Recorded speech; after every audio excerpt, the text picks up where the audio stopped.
Hello.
Hello, you can take a chair, please.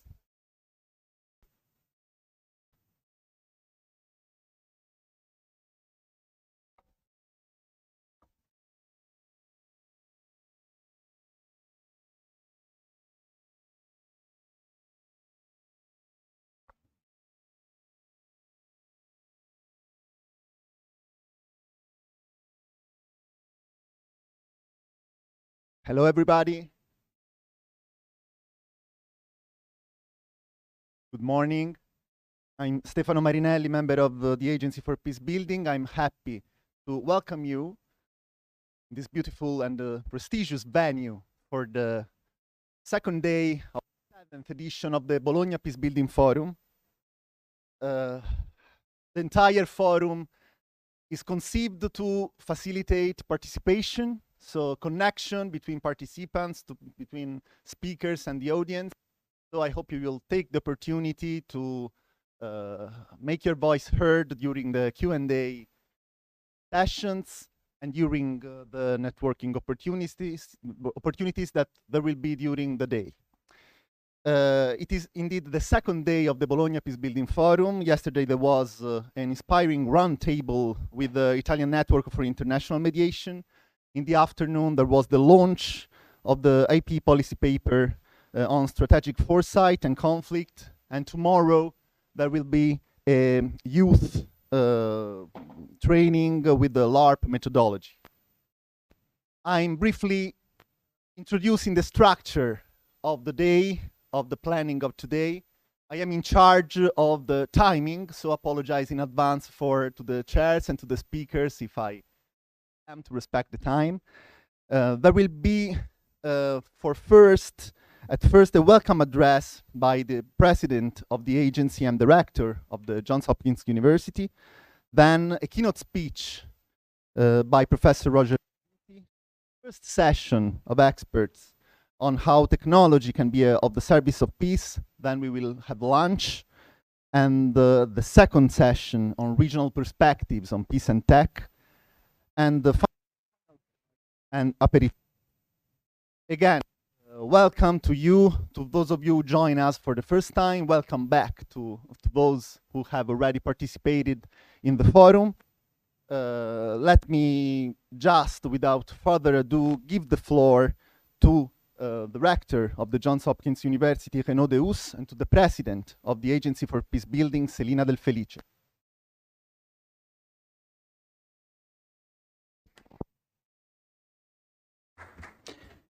Thank you very much, and good morning, everyone. You're very welcome here at SAIS Europe, and it's a great privilege for me to have the opportunity to address your group before you start working. I understand that you have a very dense agenda for today, so I don't want to be too long, but I thought it might be useful to say a few words about who we are and why we are particularly interested in the kind of discussions you will have, you've had already since the beginning of this event, and you will have today.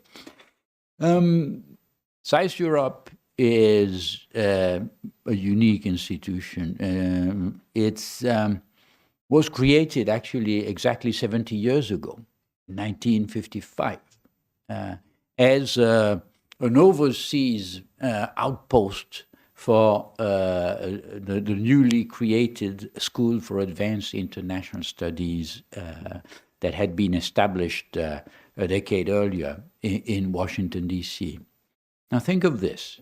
The creator of this Bologna Center, as it was then called, had this view that basically in order to foster mutual understanding between Europeans and Americans, it was important to get them basically together in the same room, thinking about the problems of their time and discussing each other's views on those pressing issues.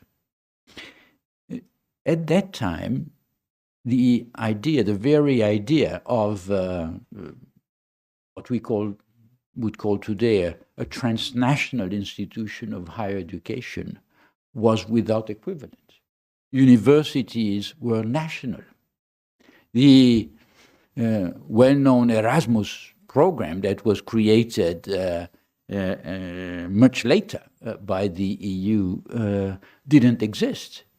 And student mobility was zero, simply said, let alone on an intercontinental scale. So it really required prescience and a lot of intellectual ambition to establish a post of, let's say, a place of this type, and to develop it as C. Grove Haynes did very bravely for 2 decades. Now, I'm saying this because it seems to me that the values that were at the core of this ambitious project 70 years ago remain most valid in today's world of polarization. More than ever, we need places where people of different backgrounds and at times with different interests can confront their respective views and hopefully achieve something together, which takes time. That already brings us close to all of you. There's a further element that I also want to emphasize, which is that part of the blueprint conceived by Grove Haynes was something that did not exist at the time in Europe, at least, namely a professional school, a school in which people are trained in view of the professions they will occupy after spending some time at the university. That's the US model of the graduate school. Now, of course, in those days, when you talked about international affairs, what you had in mind was the training of future diplomats, people who would work in the foreign service of their respective countries or in the few international organizations that had been created post-1945. We know that today's world of international affairs is, well, a bit more complex, a bit more diverse, a bit richer in diversity. But again, this is a world in which professionals and academics constantly interact. And we view this kind of interaction as one important part of our activities and our mission. And thirdly, I also want to emphasize something that is the local dimension. We're very proud of our local roots. When we gather our alumni in London, in Washington, in New York, or even in Berlin, they call themselves Bolognesi. And that means something. It means that the experience, the life experience they have enjoyed in their time in Bologna has really been transformative. We had our alumni weekend just days ago, and it was really amazing to see how strong the bonds between the people who've passed by here have remained 20, 30, 40, and even 60 years after their time in Bologna. This is something that we cherish and cultivate, and for that reason, the partnership with, let's say, local actors as interested in international affairs as we are, like the Bologna Peacebuilding Forum or the University of Bologna, which is well represented here, is for us really a very important aspect of our activity. So for all these reasons, you're really very, very welcome. And I want to stress that it's a privilege for us to host this event, and we all have to learn much from you and from your discussions. So without further ado, I will stop here and pass the floor to Celina. Thank you very much for your attention. Yeah, thank you very much, Rector Deus. On behalf of the Agency for Peacebuilding, let me warmly welcome you all to this 7th edition of the Bologna Peacebuilding Forum and to this international conference. And we thank you all of you for your presence, and we thank SAIS for not only for hosting us in this very special room, and as you have clearly explained, this unique space that SAIS has been in the history of higher education in international studies, and the environment matters. So also the history of Bologna is very rich in terms of its academic history and social and political history as well. It's very rich. So we are in a very special place in many senses. A little bit about AP. Some of you, it's great to see some familiar faces, some new faces, but for those that are joining us for the first time, AP we define it as a think and do organization which aims to bridge the gap between research and practice, which is often very fascinating but also not easy. And this forum is one of the key efforts, has been one of the key efforts in that direction. So it's one of our main activities in which, as Stefano has said, it's a place to convene scholars, not only from international relations, but also other disciplines working on these topics, practitioners, and also, very importantly, students and people that are interested in this topic. So it's a very rich group in that sense for a fruitful discussion. It's not only, of course, it's an event which becomes to be known as an annual event in Italy, but it also attracts international participants. So we also thank you for coming from far away as well in Europe and beyond Europe. So we appreciate that.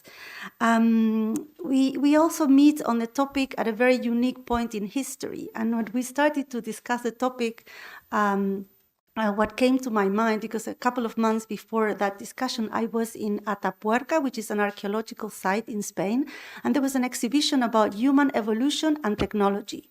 And it went from knives and axes, and it showed in that archaeological site, you can see human remains from different periods of time. It's a very unique place. And it made me think how we have evolved in the use of technology, but how we have evolved cognitively, intellectually, and morally, because at the beginning they put those that were sick in a pit, in a hole, and later on they started to care for the sick. And so we see that made me go back to history. Yesterday we talked about the weight of history and the present, and how we should look back to learn, but we also, that shouldn't trap us or prevent us from imagining or visioning new futures. So we have evolved, we have come a long way as human societies, and now it's a key question is how we use technology for peace in a time in which it's more needed than ever, it's more relevant than ever. So we have a chance, we need to explore all possibilities and use it to enhance and improve and scale up all the peace efforts. And we shouldn't be too afraid or too discouraged by the difficult situations we see in which technologies are used to increase, to deepen polarization, to create hate. Hate thrives, for example, in social media and aided by technology. So I think it's a very relevant topic. It's a very difficult topic as well. So my invitation, and I close with this, is that you feel comfortable that you open up to listen to the amazing lineup of speakers we have, but also be prepared to be a bit uncomfortable or to be provoked or to be invited to think of difficult questions, to get a little bit out of your comfort zones. Of course, we can discuss in a respectful way, but sometimes we are too respectful and we don't dare to ask the difficult questions. I hope you find a conducive space to have those conversations in the formal procedures or in the informal spaces, and that you leave today more informed, more, of course, you can be, when you are too informed about the dangers, you might feel paralyzed. We hope that you are more aware, but that you also leave more inspired about the opportunities that technology can open, so that we work proactively and together as a peace-building community on these issues. Thank you very much again for your presence, and enjoy the conference.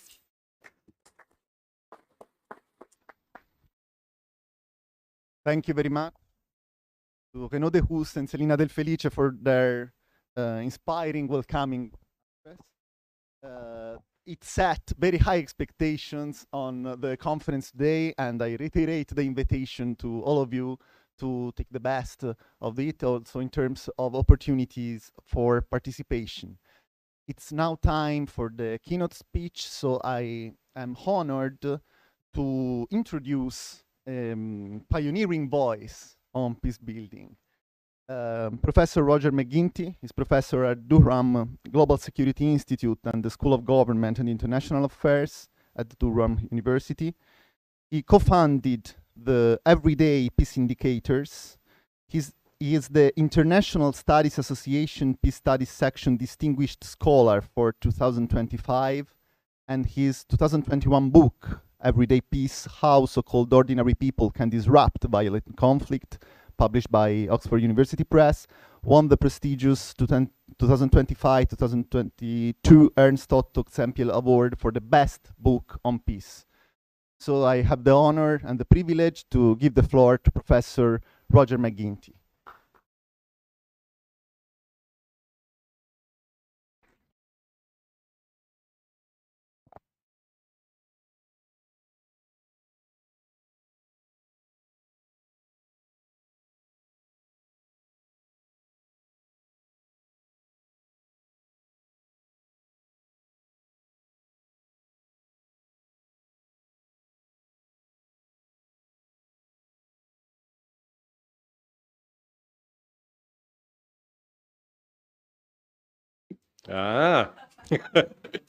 So I'm really honored to be in a room with so many practitioners, so many people who are thinking and working on peace.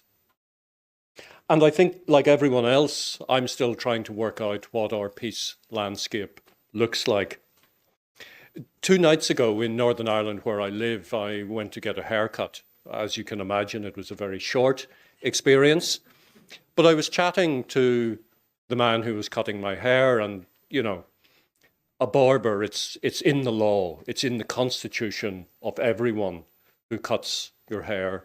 They ask you, oh, are you going anywhere nice? And I said, yeah, I'm going to Bologna.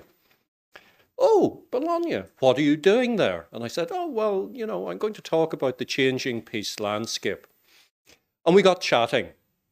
And, you know, invariably we talked about Ukraine, we talked about Trump, we talked about things that were happening in the world.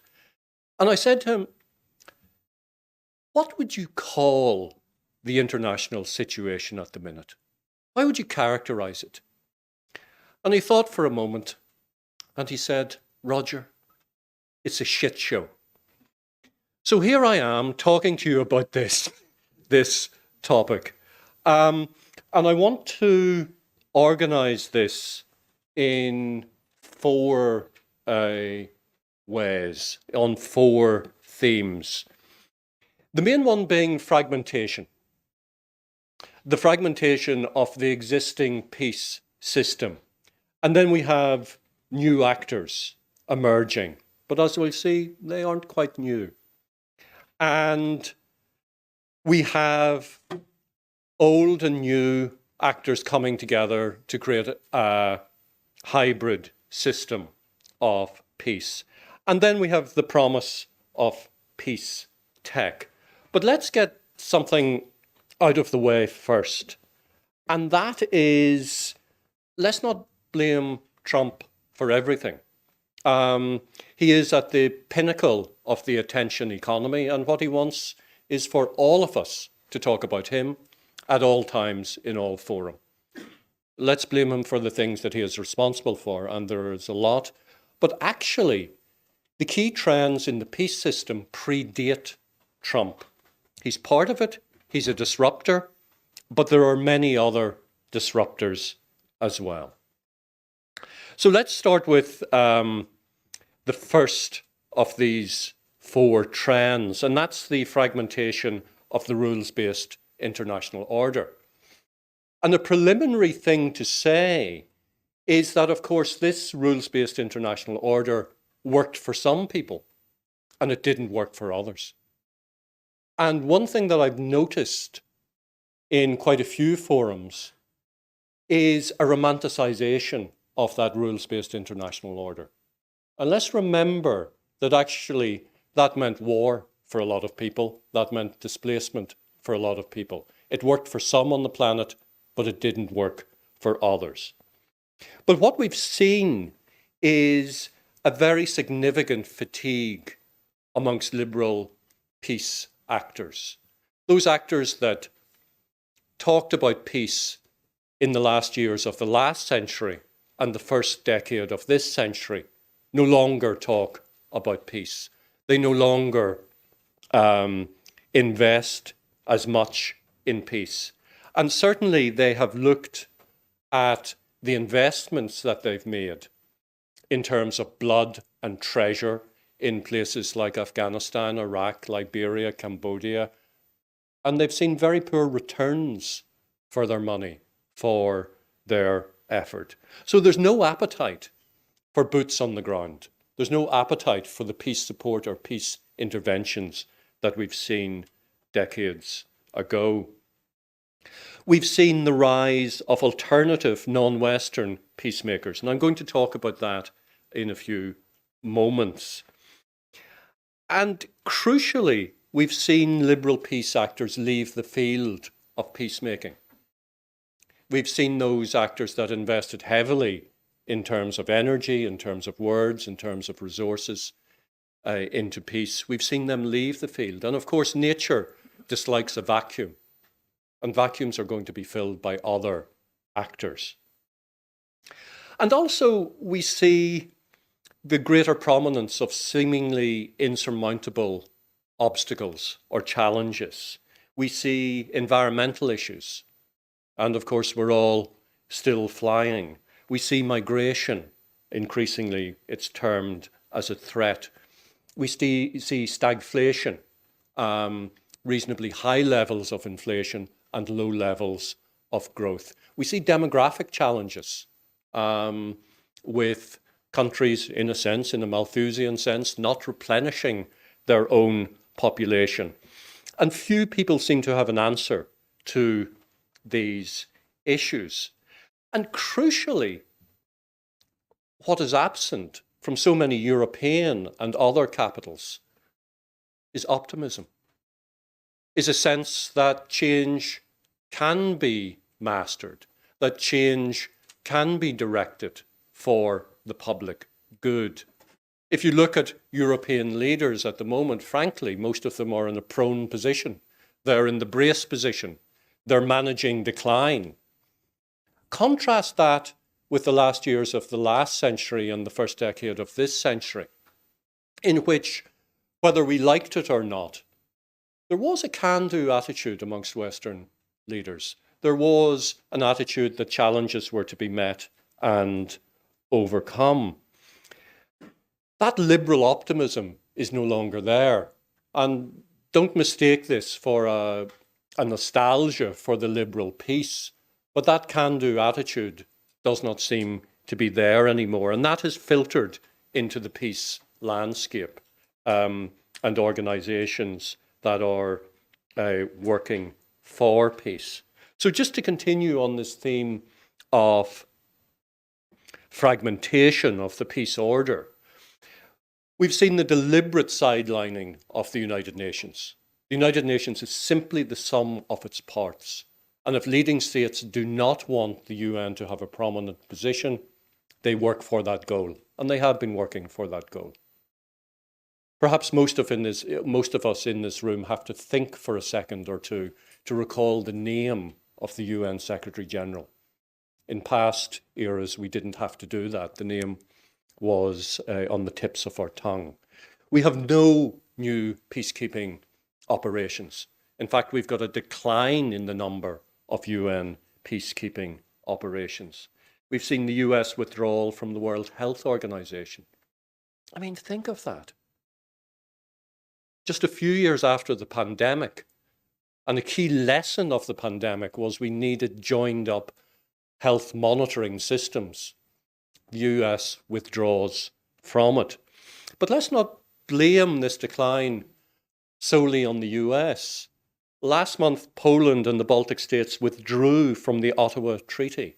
This was a treaty that bans landmines, anti-personnel landmines. So members of the European Union are also undermining this rules-based international order. So we're seeing processes of deglobalization, of tariffs, of nativism, of nationalism on the rise. We see the securitization of everything. So challenges and problems are securitized, they're weaponized, they're seen through a security lens. And we can see this before our eyes by speeches by European leaders in which they talk about shifting their economies to a war footing, in which we can see quite directly aid budgets being looted for defence purposes. Now, last summer I interviewed 30 senior peacemakers, mediators. These were people who had worked in multiple contexts, at least for 2 decades. And I asked them one question. I said, in your experience of being a mediator, of peacemaking, what works? And they told me what didn't work. And I said, no. What works? And they continued to talk about what didn't work. And on the 3rd attempt, they usually said what worked. But it was a really revealing exercise, and many did talk about this fragmentation of the international rules-based order. One said following the standard liberal peace recipe in Iraq, or following the standard liberal peace recipe in Iraq and Afghanistan didn't work. Setting up shell governments in Iraq and South Sudan does not work. Another said a version of a liberal-looking state seemed to be the end goal. Now that doesn't seem to be viable. So what is it you're trying to build? And that's a really good question for everyone in this room. If it's not state building, what is it that peace is trying to build? If it's going beyond the state, then what is it trying to build? And is it possible to have peace without that minimal level of security that well-functioning states should protect? Another said the big change is the decline of Western powers and their economic and military power in comparison to others. 20 years ago, we did not have the active engagement of Russia, China, Turkey, and the Gulf countries. There was a framework for resolution. We have no framework. The West is not a predominant political and military power anymore. There are lots of other powerful actors asserting themselves in the conflicts we work in. This was actually really interesting. There is, in a sense, a market for mediation out there, and conflict actors realize that. So they go mediator shopping. Which mediator will listen to them better? Which will give them, in a sense, the best deal? But of course, too many mediators can spoil the broth. It leads to an extremely complex situation. Rather than 2 conflict actors and 1 mediator, we might have multiple conflict actors and multiple mediators. So it's a very dynamic situation. And another said African countries are fed up with Western peacemaking. There is this binary of the West and the rest doesn't want to play the game anymore. So this brings us on to the alternative peacemakers. And there's an immediate issue here, and that is, what do we call them? And I'm talking about Turkey and Gulf countries and China and Brazil. Do we call them non-Western or non-traditional or global South or alternative or new? And no matter what term we use, it seems to center us, the West. So it speaks to a wider issue, and that is our epistemology, our ontology, that centres us as, in a sense, the owners of peace, as the people who can speak on and about peace with authority. So we see United Arab Emirates. Prisoner swaps between Russia and Ukraine take place on an almost industrial scale. We're talking high hundreds being exchanged every month. And it's the UAE who does that. They do it on a systematic basis. And we tend not to hear about it. Qatar worked on child repatriation in the same war. We know about Israel.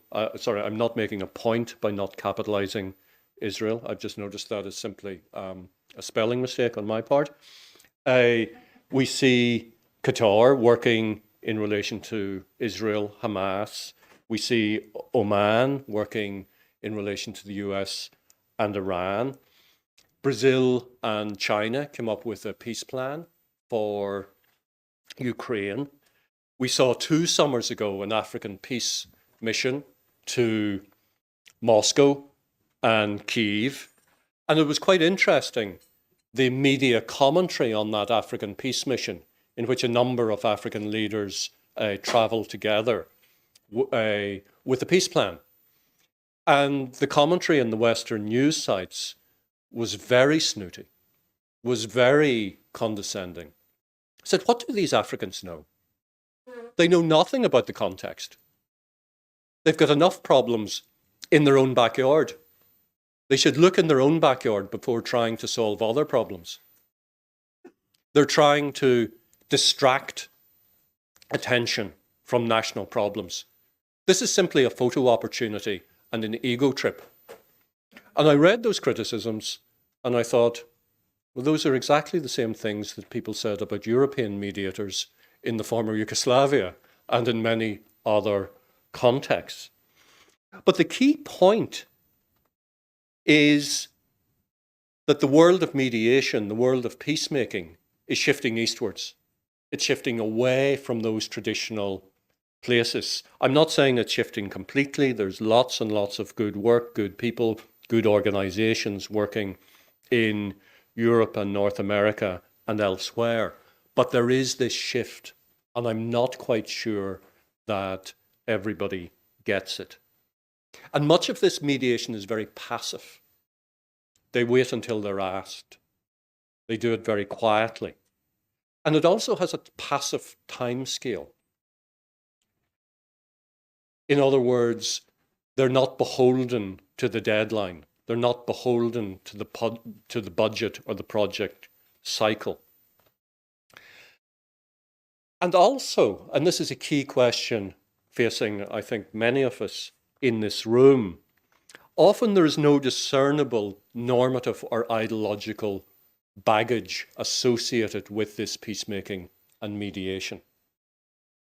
A criticism made of Western peacemaking was that it came with conditions. Oh, you want to talk about rights for women? Oh, you want democracy? You want a constitution with rights built in? You want a wider peace process? And this really poses a huge challenge for us in this room. Are we prepared to countenance peacemaking that doesn't involve women? Are we prepared to countenance peacemaking that does not have elements of rights, that does not talk about democratization? And like any tortured liberal, there are no right answers to these questions. Our fate is to continue to be tortured liberals. That's, what we signed up for, probably, if you're in this room. So I think there are 4 pressing questions for these alternative peacemakers. And again, I'm uncomfortable with this term alternative or new or non-traditional or non-Western. Happy to consider other terms. First question, is there a plan beyond humanitarianism? Many of these actions save and improve lives. That's crucially important. Who can complain and criticize peacemaking that saves and improves lives? If you are a prisoner, if you've been extraordinarily lucky in the Russian-Ukraine war and you have survived and been taken prisoner and have not been summarily executed, which happens in all wars with immense frequency, who can complain? That person can go on and hopefully have a productive life. But is this peacemaking from Gulf countries, from other countries? Does it involve anything beyond that humanitarian moment, that humanitarian event? Do these initiatives ever expand to become peace processes?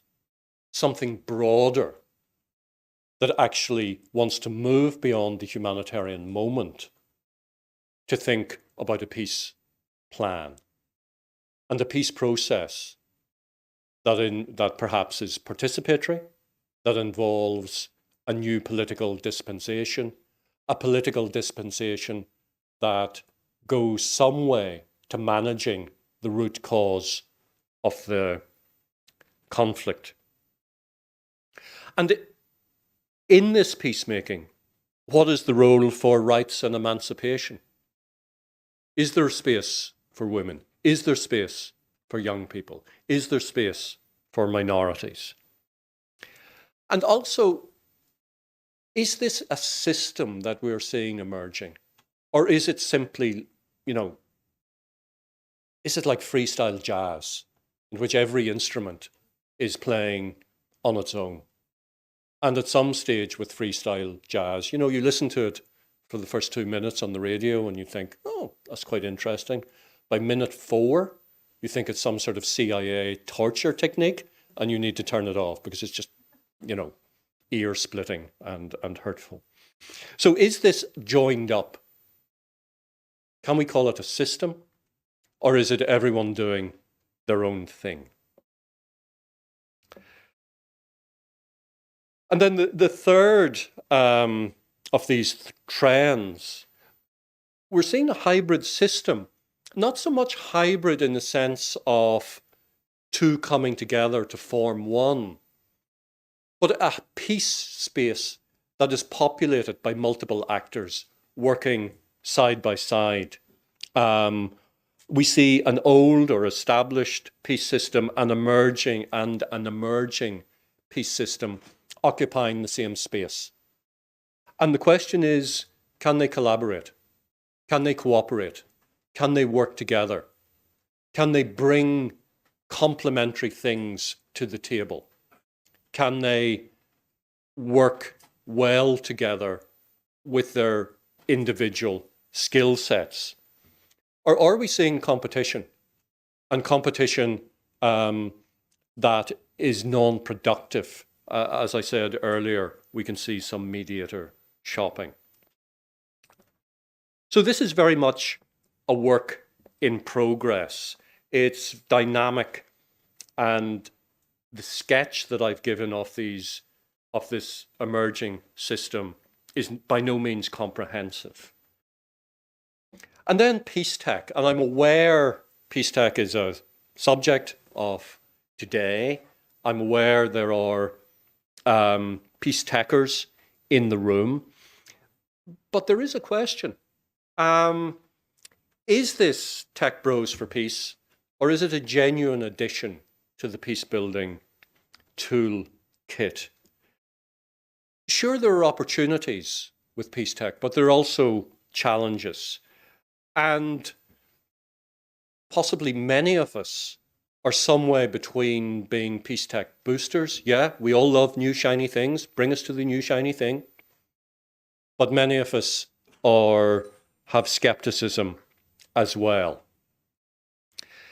This era, this generation of people interested in peace is truly blessed. We have never had so much data on peace and conflict at our fingertips. Every time I look, I see a new data set. I see new visualizations. I see the harnessing of data, bringing various data sets together to tell the story of peace and conflict more effectively. But it's worth asking questions about data. And I published something a couple of months ago with Pamina Fershau, in which we referred to the data myth.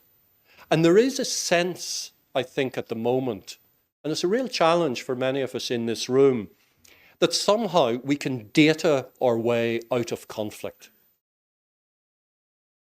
We haven't dated our way out of Sudan, the conflict in Sudan. And I don't think no matter how much data we have, we will data our way out of that conflict. It involves two sets of leaders who are arguing over power. As simple as that. It is obviously more complex.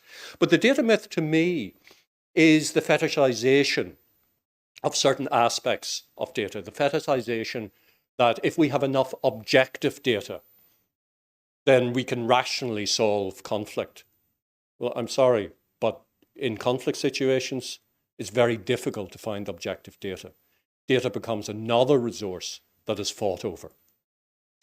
And if only we have more data, and donors and funders always ask for more data. Well, frankly, how much data do you want? Because every time I look, there is more and more and more data. It becomes this addiction. And only if we have faster data, and with technology, we can have not only real-time data, but we can have future data. We have predictive data through AI. So we've got faster and faster, and we can see organizations, in a sense, engaged in a peace tech arms race to get more and faster and more and faster data. And we have to ask ourselves, is this actually contributing to peace? Oh dear, I might have unmasked myself as a bit of a skeptic. But I'm not really. I remain to be convinced, and I'm certainly open to this. And I've got a number of questions. And in case anyone from the peace tech booster end of things feels picked upon, these questions apply to the entire peace building community, not just peace tech. And the first is, where's the motive force behind this? Is it demand-led or supply-led? Are people in Yemen or Myanmar or Sudan or many other conflict-afflicted places sitting there thinking, if only peace tech or non-tech peace builders come and save us? Well, frankly, most of them are getting on with their lives as best they can. So is this supply-led or demand-led? Is it the case that we have the technology and can do amazing things? Or is it there is a real demand here? What's the added value in terms of saving and improving lives? Can peace building go beyond the low-hanging fruit, the easy projects, to actually save and improve lives? That, to me, is the core mission.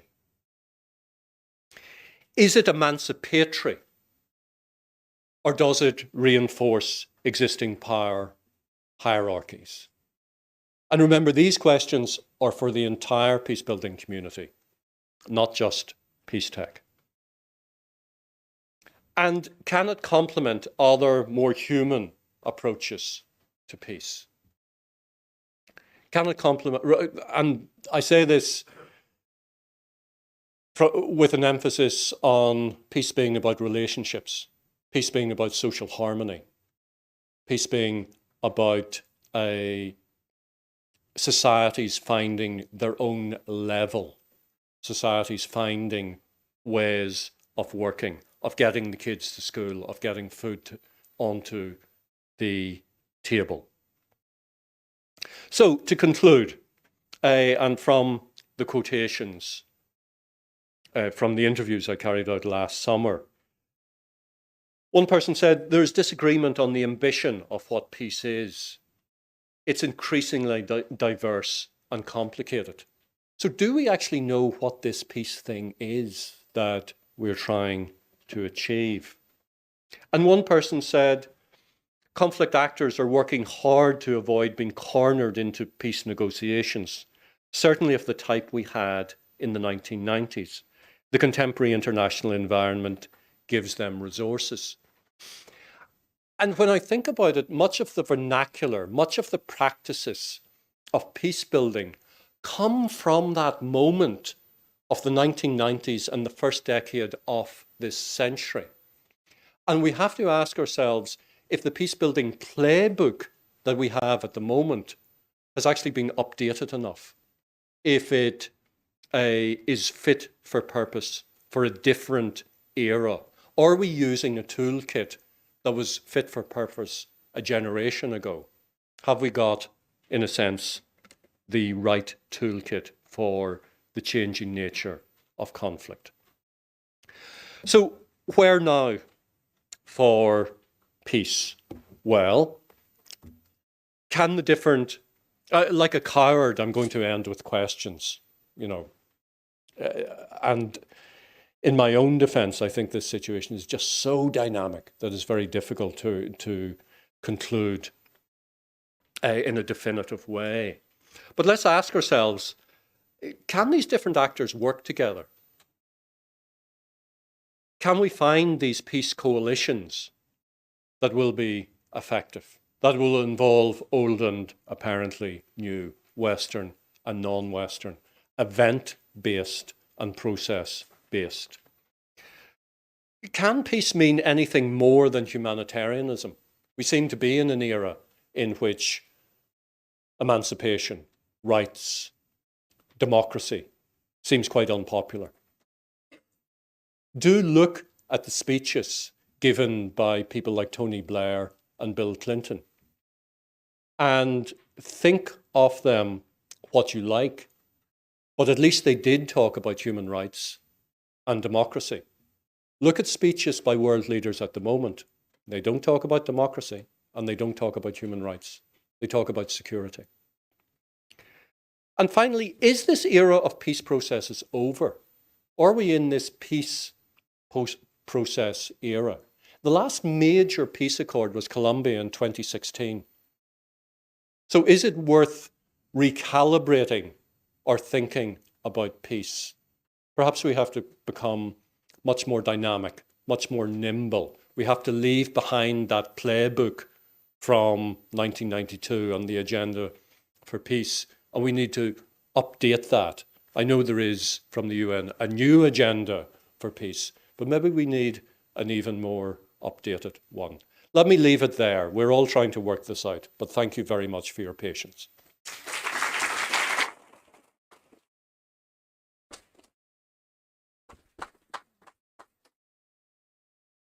Thanks indeed, Professor McGuinty, for his inspiring speech. It's clear that the situation is dynamic.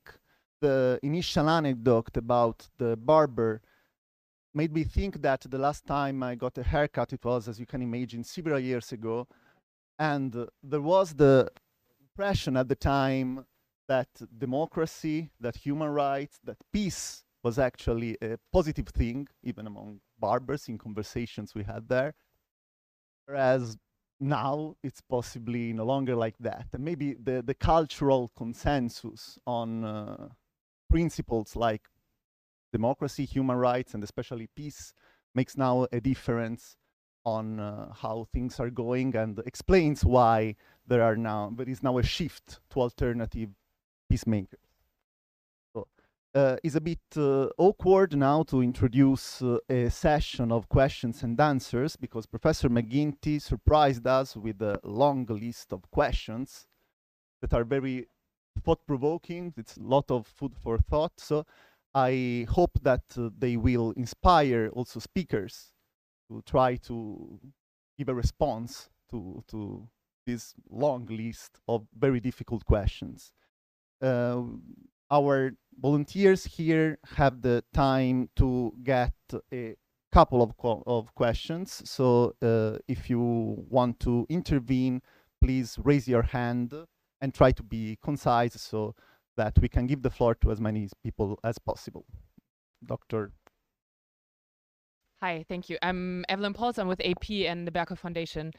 On this question of, is peace now anything beyond humanitarianism? And in Selina's spirit, to ask maybe a little bit more bold questions. What would you say to the idea that maybe the aim has been and still is just to create stability? And this whole packaging of human rights and emancipatory rhetoric that we've seen in the 90s and the 2000s was kind of just a cover-up for just, you know, creating allies or supporting systems in particular places that would sustain the economic interests of the US, Europe, etc. And maybe now it's actually not so different. And what these new or alternative or whatever actors are doing is kind of the same. And they're just not packaging it in this normative rhetoric on top of it. So yeah, just putting that there. Thanks.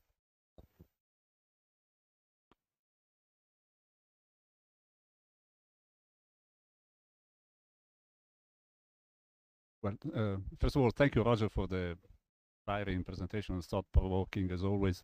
And one thing you didn't really talk much about is the international order, the multilateral international order. You simply said, well, the United Nations is the sum of its parts, when clearly the case right now. And but until not too long ago, there was a thin rule-based international order that actually played a role in limiting the excesses of violence and force. And it looks like that thin rule-based international order is gone. And I was wondering if you can comment a little bit on that, and whether, let me say one quick additional point. If it is gone, it's because probably it didn't really work out very well. So there were good reasons, because you know, it has been replaced by a new system, and this hybrid system with a mix of actors and so on and so forth. But the question I have is, it is, at least to my mind, hard to think of a world of moving towards peace processes without some sense of multilateral order and minimally agreed upon rules. So I wonder if you can say a little bit about this. Thank you.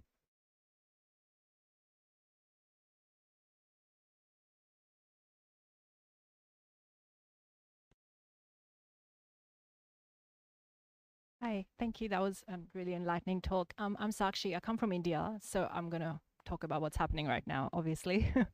So active live conflict and the role of alternative peace actors particularly. And I don't know where I stand on it really, so I was looking for, I guess, some inspiration. It's actually really hard being here right now talking about all this, where there's active war maybe about to happen between two nuclear states. But what I guess my question is, so at the moment, after the terrorist attack happened in Kashmir, there was a lot of talk about how the international community didn't really get engaged or involved, and whether it should have. And now that it's escalated to actual military conflict and could potentially escalate more, who should get involved? And as we speak, the external ministers, foreign ministers of Saudi Arabia and Iran have just landed in Delhi. So in terms from a mediation perspective, and I don't know where that will go, but it does bring to, I guess, the fore, like, where's the role of the UN versus, you know, the traditional humanitarian peacemakers versus the Middle East kind of rising up. And at this point, you know, I would say anything, whatever works to kind of mediate it.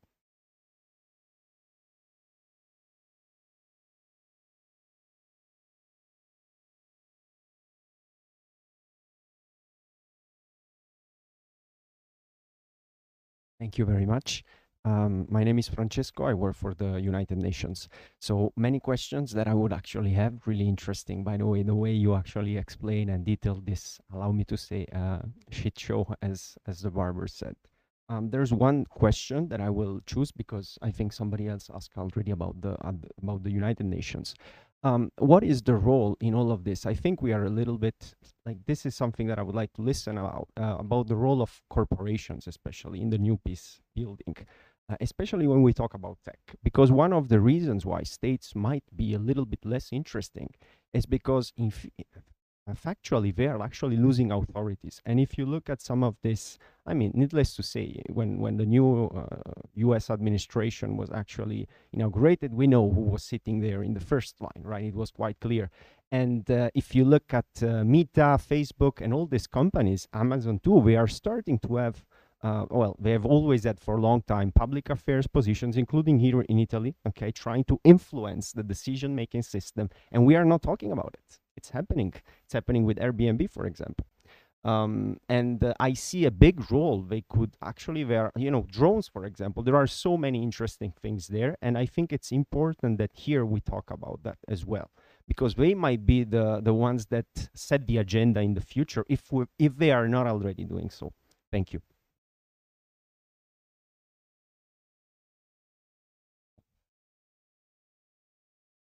Thank you. My name is Asma. I'm from the Center for Humanitarian Dialogue. I have a very short question, and I think just really building on your point about the last so-called comprehensive area of peace processes and peace agreements and so forth. And again, addressing the issue of the normative approaches and being more pragmatic and looking at, rather than principle-based peacemaking and humanitarianism, to more pragmatic transactional agreement, is whether we're really moving back to the concept of negative peace rather than really looking at positive aspect, especially with narratives looking at silencing the gun, if you wish, with de-escalation and ceasefire, rather than really looking into long-term and lasting and just peace approaches. So just really interested in your thought about that.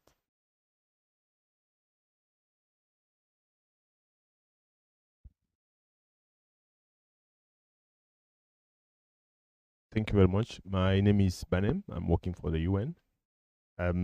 It's a little bit difficult to talk about peacekeeping without talking about the UN.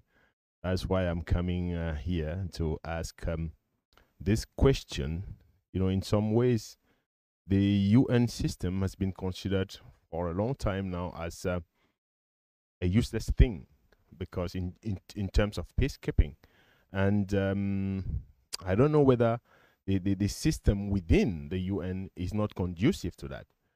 What do you think about the veto system that normally, should, is rather conducive to violence rather than peace within the UN?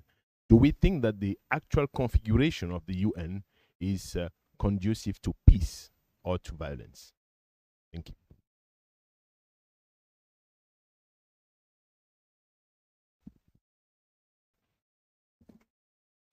Thank you for those questions, and thank you to you who has walked about. You've got your 10,000 steps, so good work. Really good questions, really big questions. Okay. Basically, the question was the liberal peace of a generation ago, in a sense, covered or camouflaged by a verbiage of human rights, emancipation, etc., and they didn't really mean it. To a certain extent, yes, there was a large amount of peace washing, but at the same time, and this applies to a number of the questions, lives were saved and lives were improved. I think back to the days in which there were newspapers, and I remember reading one, and in a tiny little article, really about that size, it said that the 1 millionth refugee stroke IDP displaced person had been returned in the former Yugoslavia. That was remarkable. That was a massive change, and that did show an international system working. But I agree with you that much of the language was simply camouflage, or it was said but not followed up. Think about all of those reconciliation or truth recovery elements in peace accords, and they very rarely were delivered And then the question extended, well, when we look at these so-called new or alternative peacemakers, are we talking about more of the same? In a sense, are they being honest by saying, you know, in a sense, are they Ryanair and saying, you know, we're going to give you a dreadful customer service, but at least we're going to get you from A to B. You know, we're going to be honest. We're terrible. We hate you as passengers, but we're usually on time. In a way, I think this mode of peacemaking from Gulf states and others is actually different qualitatively. Different attitudes in terms of time, different attitudes in terms of what can be done, but also a can-do attitude, an optimism that is absent from Western peacemaking. Roberto, your very good question on what now for multilateralism. And I think what we're seeing is a hybrid. We've got the remnants of multilateralism, but we've also got new multilateralism, this transactional multilateralism that is emerging. We have this hybrid system. There is a recognition among some that actually we do need the UN. We do need these spaces where actors can get together, actors can have those conversations. I am very worried what the Trump administration will do to the UN. It already has defunded and some aspects of the UN and its agencies and withdrawn from others. So I think that that is quite serious. But I think what we have to do and what states are doing is navigating through this landscape of a new emerging multilateralism, which often is very transactional and often is not universal. It operates on a regional basis. It operates on a thematic or event, conflict-related basis. But if we didn't have the UN, let's be very clear, we would need to reinvent it. Unfortunately, the UN came out of a catastrophe, came out of World War II, and let's hope whatever comes next doesn't come out of a catastrophe.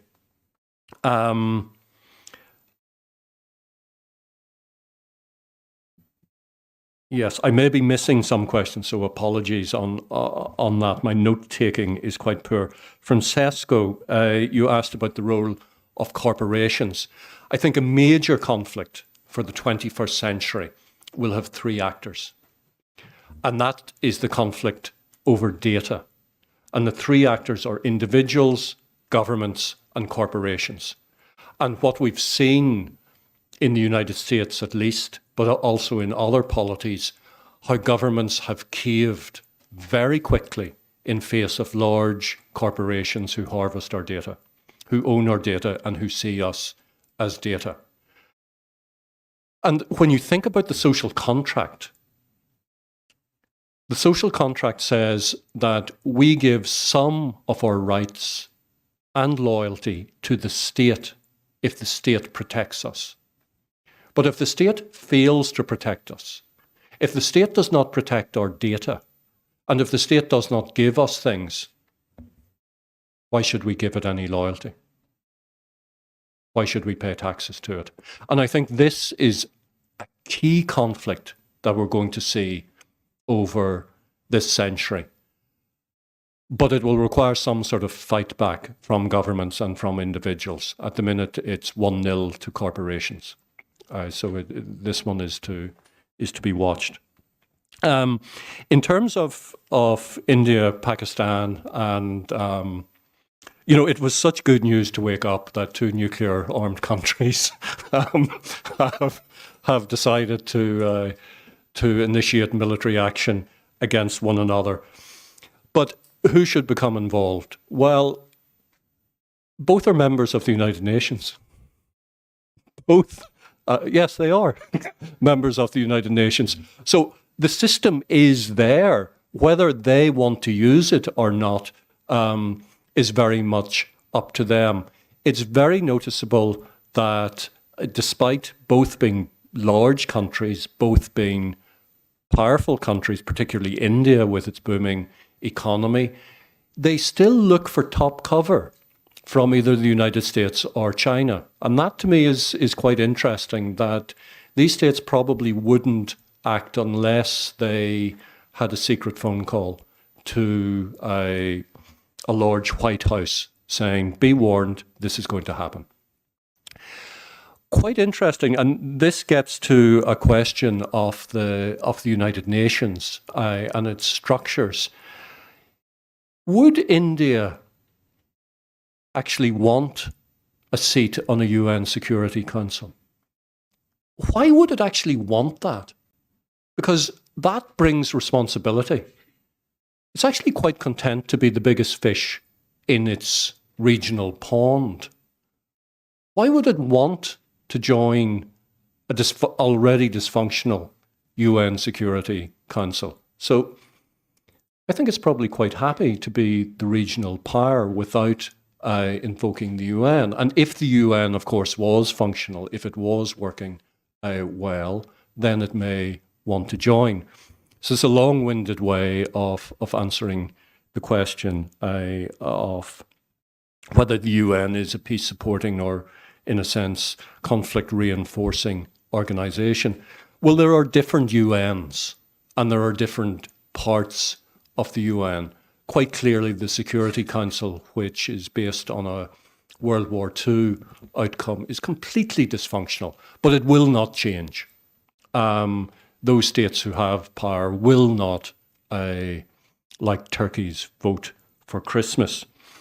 But the United Nations saves and improves lives. Its agencies save and improve lives. And I have little doubt about that. And then there was a question about negative peace and whether the peace system is reinforcing negative peace. Yes, in many cases, but I think we are too under-celebratory of negative peace. I suggest that very often we should give 2 cheers for negative peace. If you're coming from a situation of displacement, if you're coming from a situation of death and destruction, then you'll grab negative peace before a positive peace. I've never seen this peace of unicorns and rainbows where everything is lovely.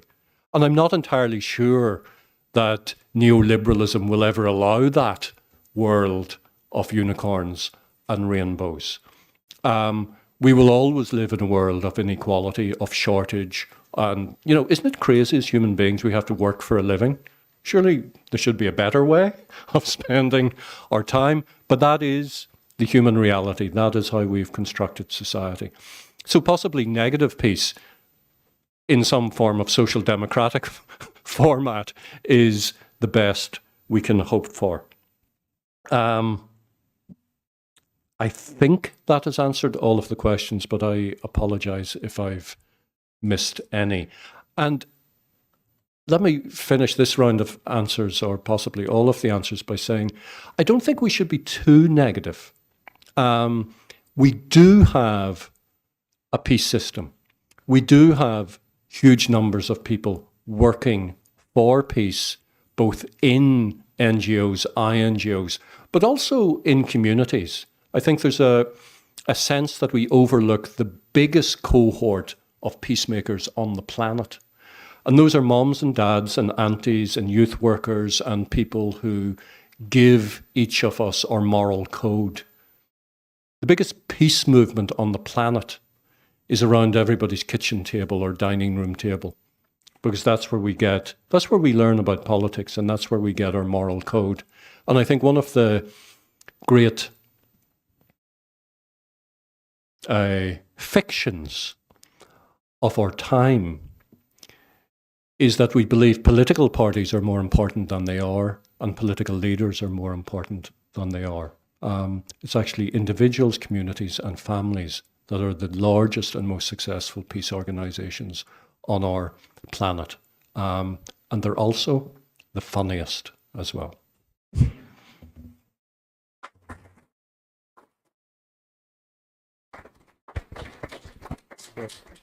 Thank you all for your engaging questions, and thank you again, Professor McGuinty. Let's go straight to the first session first proper session of the day, titled Peace Tech, Wishful Thinking or Reality. I will only introduce the chair of this session, who's Dr. Evelyn Pauls, who is a senior advisor at the Agency for Peacebuilding and an associate researcher at the Bagel Foundation. Evelyn, thank you for leading this important conversation, and let me give you the floor to introduce also our new speakers. I encourage the speakers to be timely, and the same for the next sessions, so to ensure we are on time. Thanks again. You have the floor. Thanks, Stefano, and welcome also to my panelists. Hi, we haven't met yet. Hi. Yeah, thank you. First of all, thank you, AP, for organizing everything. Thank you for our volunteers for running around. And thank you also to Roger for those comments that really set us up nicely, I think, for the day. And now I think we're ready to dig into it, into the topic of the conference, so around peace tech. And we've heard just now that potentially the next conflict will be about data. And it's clear that we're living in an era where digital technology is not just changing how we connect and communicate, it's also starting to shape how we try to prevent conflict, negotiate peace, even though maybe the era of peace process is over. Let's see. And to build more resilient societies in general. And from AI-driven early warning systems to inclusive digital platforms for dialogue, the promise of peace tech is both exciting and complex. And today we'll explore these topics with three leading experts through the lens of diplomacy, mediation, and peacebuilding practice. And our speakers today will bring experiences from the field as both practitioners and academics who have worked on this for a long time. So I won't introduce them in their full bios. You can find them online because they're quite distinguished and it would take a long time. So I will just briefly introduce them. Then we'll do 2 rounds of questions that I've asked my speakers to answer, and then we'll open it up for your Q&As. So first, I would like to introduce Michele Giovanardi, who's the Program Director for Digital Peacemaking at CMI, the Marti Ahtisaari Peace Foundation. Next, we're joined by Andrea Locatelli, who's a professor at the Università Cattolica in Milan. And finally, we're joined by Lina Slackmulder, who's a senior advisor for digital peacebuilding at Search for Common Ground and the co-chair of the Council on Tech and Social Cohesion. Thank you all for joining us today. So my first question goes to Michele. And CMI has positioned itself with digital peacemaking as one of its strategic priorities. Maybe you can pick us all up and talk a little bit about what prompted that shift. What does digital peacemaking actually mean in practice? And what technologies are we really talking about? Thank you very much, Evelyn, and thank you all for having us, for having me, for inviting me, and also for organizing this conference in this space quite consistently in the years. Really, I want to acknowledge your work in Italy, especially as a leading organization, Agency for Peacebuilding, creating this space for the conversation. It's now quite hard to talk about CMI because of all the thought-provoking questions. I would like to share so many thoughts with you, but of course I will stick to the question. And digital peacemaking, as we call it at CMI, or peace tech, is there are many labels, but it's basically one movement. It has been is now a strategic priority.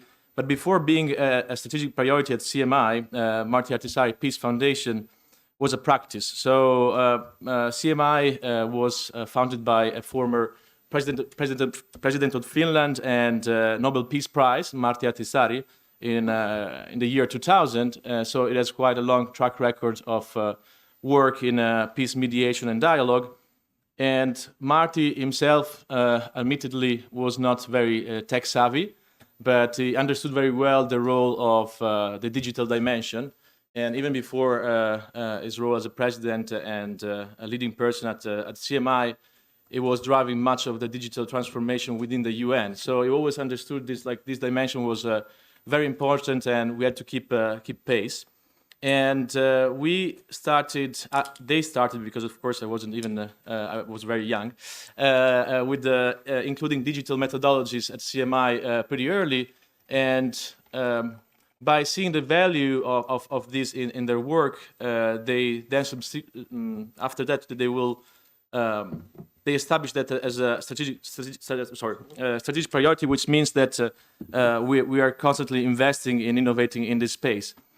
And the CMI vision for digital peacemaking is that technology can become really a transformative tool in what we do, and of course now the buzzword is AI. So also with these new investments all over the board on AI, we also want to make sure that AI becomes a force for peace, and doing that by anchoring this in the real needs of people and affected by conflict in different regions.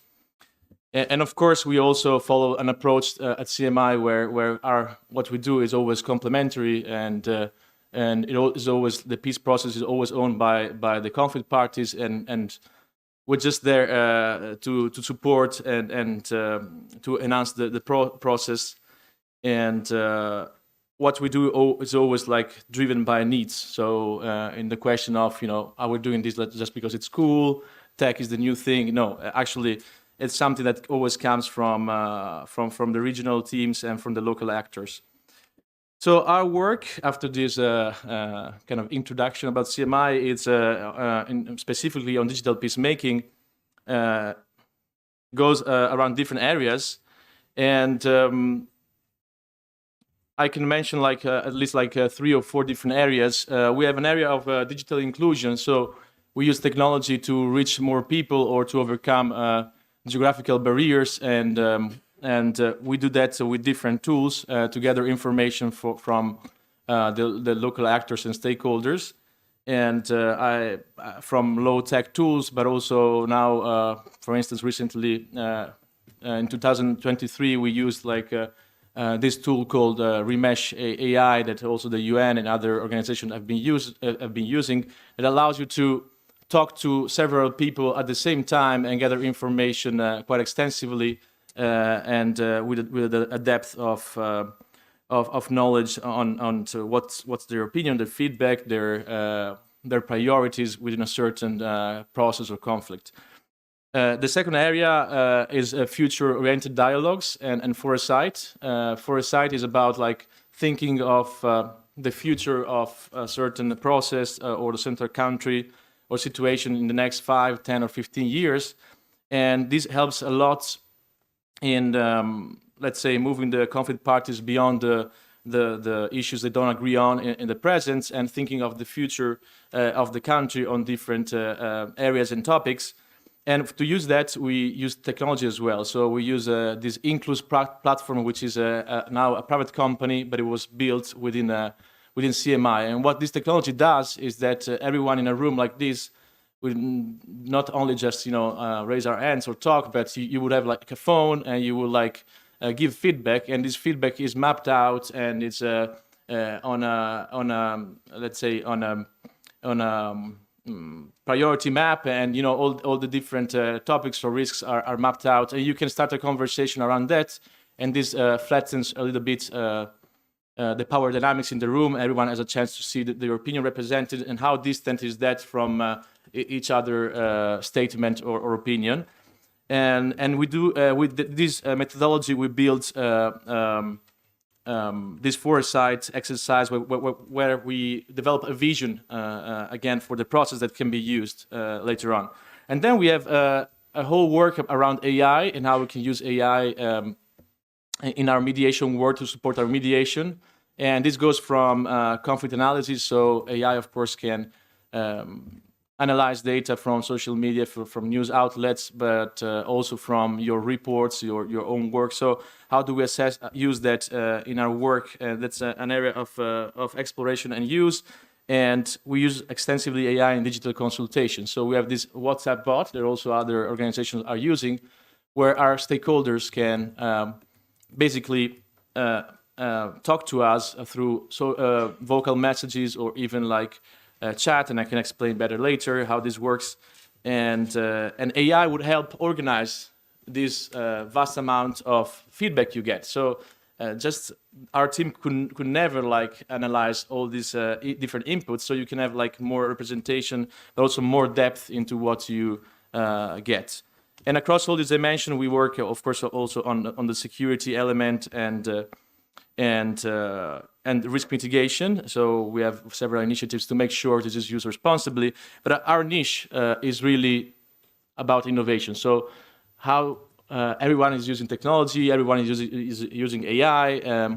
Why don't we use it as well? You know, in the peace space. So we really give our whole energy to innovate and have new use cases on how we use concretely these things, so that we can have more investment on what works, and we can basically use AI for good. I don't know how much time I have.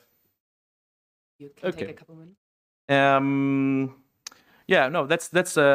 That's the main to answer the question. This is why this is a strategic priority for us, and this is a bit of an overview of what we do. But the most important point is that I often say that so tech solutionism is the enemy of peace tech.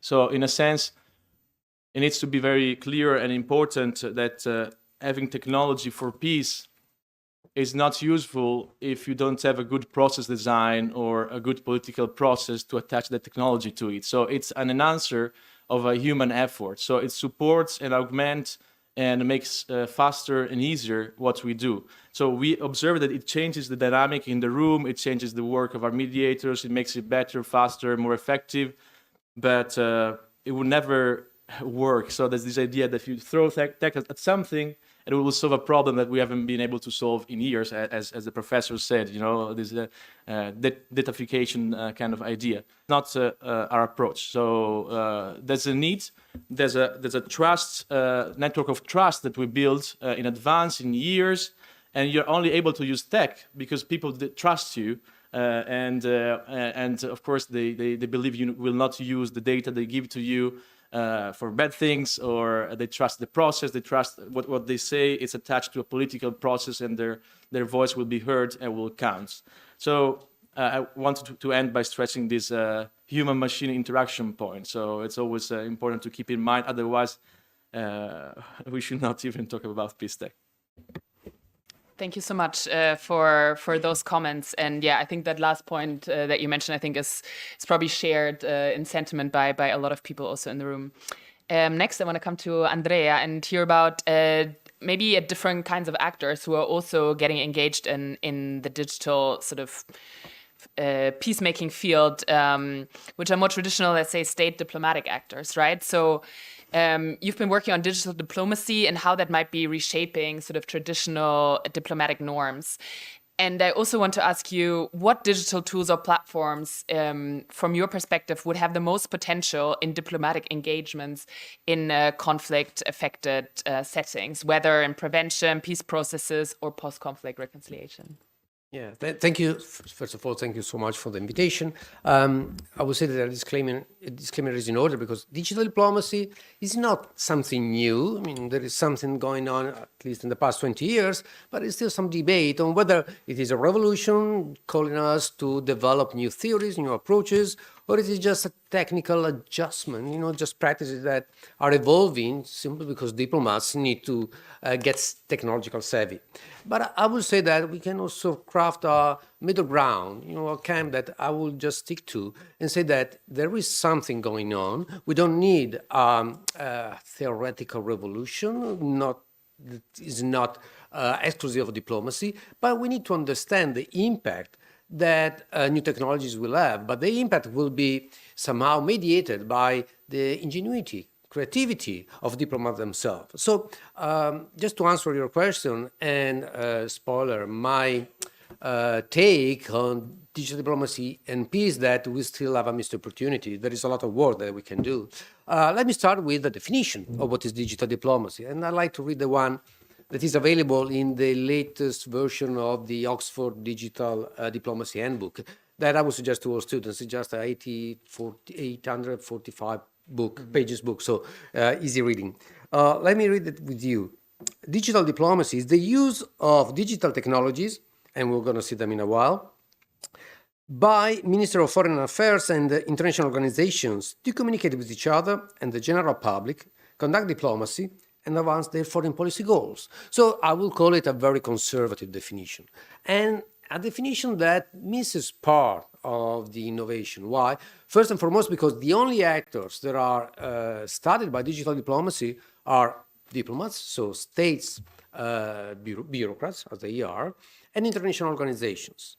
But of course, there is a recognition that innovations empower different actors. We have already talked about companies, but we might talk also about transnational advocacy movements and NGOs, for example. So if you take this perspective, and I would say that at least analytically, this perspective is correct, because diplomats have been trying to get the most from the technologies that they can use. But if you do that, you will find that diplomats have not changed their work so much. So if you think about peace and the promotion of peace, or also humanitarian action, this is out of the picture, because the functions that we have read, communication, diplomacy, and foreign policy goals, simply amount to, well, I don't want to be too pessimistic, but they amount to public diplomacy. They amount to negotiation, remote negotiation. Is this the kind of impact that we want to have? Of course, during COVID, it was a great asset to hold meetings via Zoom, but that's part of the solution and part of the problem. So in a way, I would say that technologies have been used strategically to communicate with broader publics or with other partners. So what are the technologies that have been used? The one that we all know so well, communication technologies in the forms of social media, in the forms of closed, well, I don't want to mention Signal because it has been overused and misused, but the kinds of apps like WhatsApp and Telegram that made ambassadors organize their own work easily.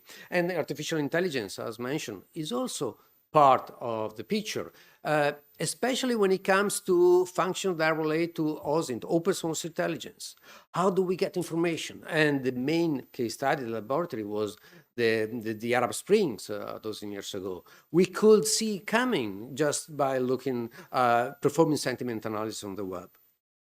Again, peace is still out of the picture, but of course, fortunately, there are examples of positive use of technologies, although they are fraught with challenges, just to promote peace, conflict solutions, and human development.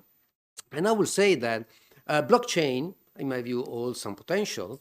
There were examples, again, they are quite contested. But the idea of blockchain is that you can have interactions that do not require authority to certify the authenticity of this kind of interaction. So they may apply to identity for displaced people, for example. How to get the identity of displaced people without resorting to an authority. Because each cell in the chain has got data that can be visible to other cells in the data, and they do not require some other kind external authority. So that might be a technology that holds some potential. It can generate trust. It is useful. It can fight corruption, for example. Another technology, I don't want to run out of time, I'm going to be quick on that, is crowdfunding platforms, or the kind of apps and softwares and tools that allow to create shared knowledge bottom up. And this is, again, quite controversial. Crowdfunding has been used extensively, you might already know about that, during the war in Ukraine. GoFundMe, I don't know if you ever used that platform, raised, if I'm correct, about 280 million euros just in the first year of the war. And crowdfunding has been used also to provide the Ukrainian soldiers with drones. And Ukraine itself has launched a new platform, seems the name is Unite24, something like that. So these are the main technologies. But, and here I want to conclude with these considerations. Again, there is a dark side. Like any technology, new technologies, if used properly, may empower people, they may solve conflicts, they may give ambassadors incentives to play a role in mediation. But at the same time, I would say that, and here I come to the changes that are now visible in the norms, not that just in the norms, because I don't see a normative change, but at least in the practice of diplomacy. And the first, and this is why I think it's problematic, communication is changing, and diplomats need to change their own expertise. They need not just to become technically savvy, technologically savvy, but they need to communicate in a different way. Broad communication now requires new grammar rules, so we can talk about that in the question time later, but we need images, not wording. We need emotional engagement, which is very different from the technical role that ambassadors usually have. So that's the first, I would say, change that we can see. Now ambassadors are becoming celebrities, influencers, if you want to take the, if you want to ride the way of digital diplomacy. And I know some ambassadors, I don't think they are really happy to become influencers, and I guess why. The second big change, is, as I already mentioned, we have already seen, is that new actors get empowered by technology. Again, companies will play a great role. They will be the gatekeeper. They might really have the key to resources that might be needed for peace processes. And I would say that the final point is that new vulnerabilities will arise, as it happens with any kind of technology, and it will open the door to a new task, which is critical infrastructure protection, which is something that we already know, but now can be taken into at a different level. So I don't want to waste any more time, but I just want to throw some of the possible trends for the future. And we see, since it's an ongoing process, whether they may work and head into the right direction, or they might be even more problematic for the peace tech process. Thanks a lot. Thank you, Andrea. And actually, that brings me perfectly to the final question that I want to ask our speakers in the first round, to Lina, which is precisely about this kind of the potential that we see with this technology in the peace field, whether it has the potential to address deep-rooted political or social conflicts, or it's kind of just a superficial band-aid that we kind of try to throw at any problem that we see in the hope that it will solve it somehow. So from your vast experience in this field, can you share a little bit about your experience of specifically where you see peace tech making a significant difference in either reducing conflict or fostering dialogue, and where are maybe some cases where it has fallen short? Thanks. Good morning, everybody. Happy to be here. I want to take us back to April 2019 at the Easter bombings in Sri Lanka. 270 people were killed, 500 injured, and it was like a stabbing of a knife within an already wounded and fractured society. So it set off incredible cycles of violence, revenge. And a few days later, there was a rumor that in a Muslim-majority village, some soldiers from the government had been attacked and killed. And this rumor spread quickly, and a minister from the government went on air and announced this. And it was, again, just a powder keg waiting to explode.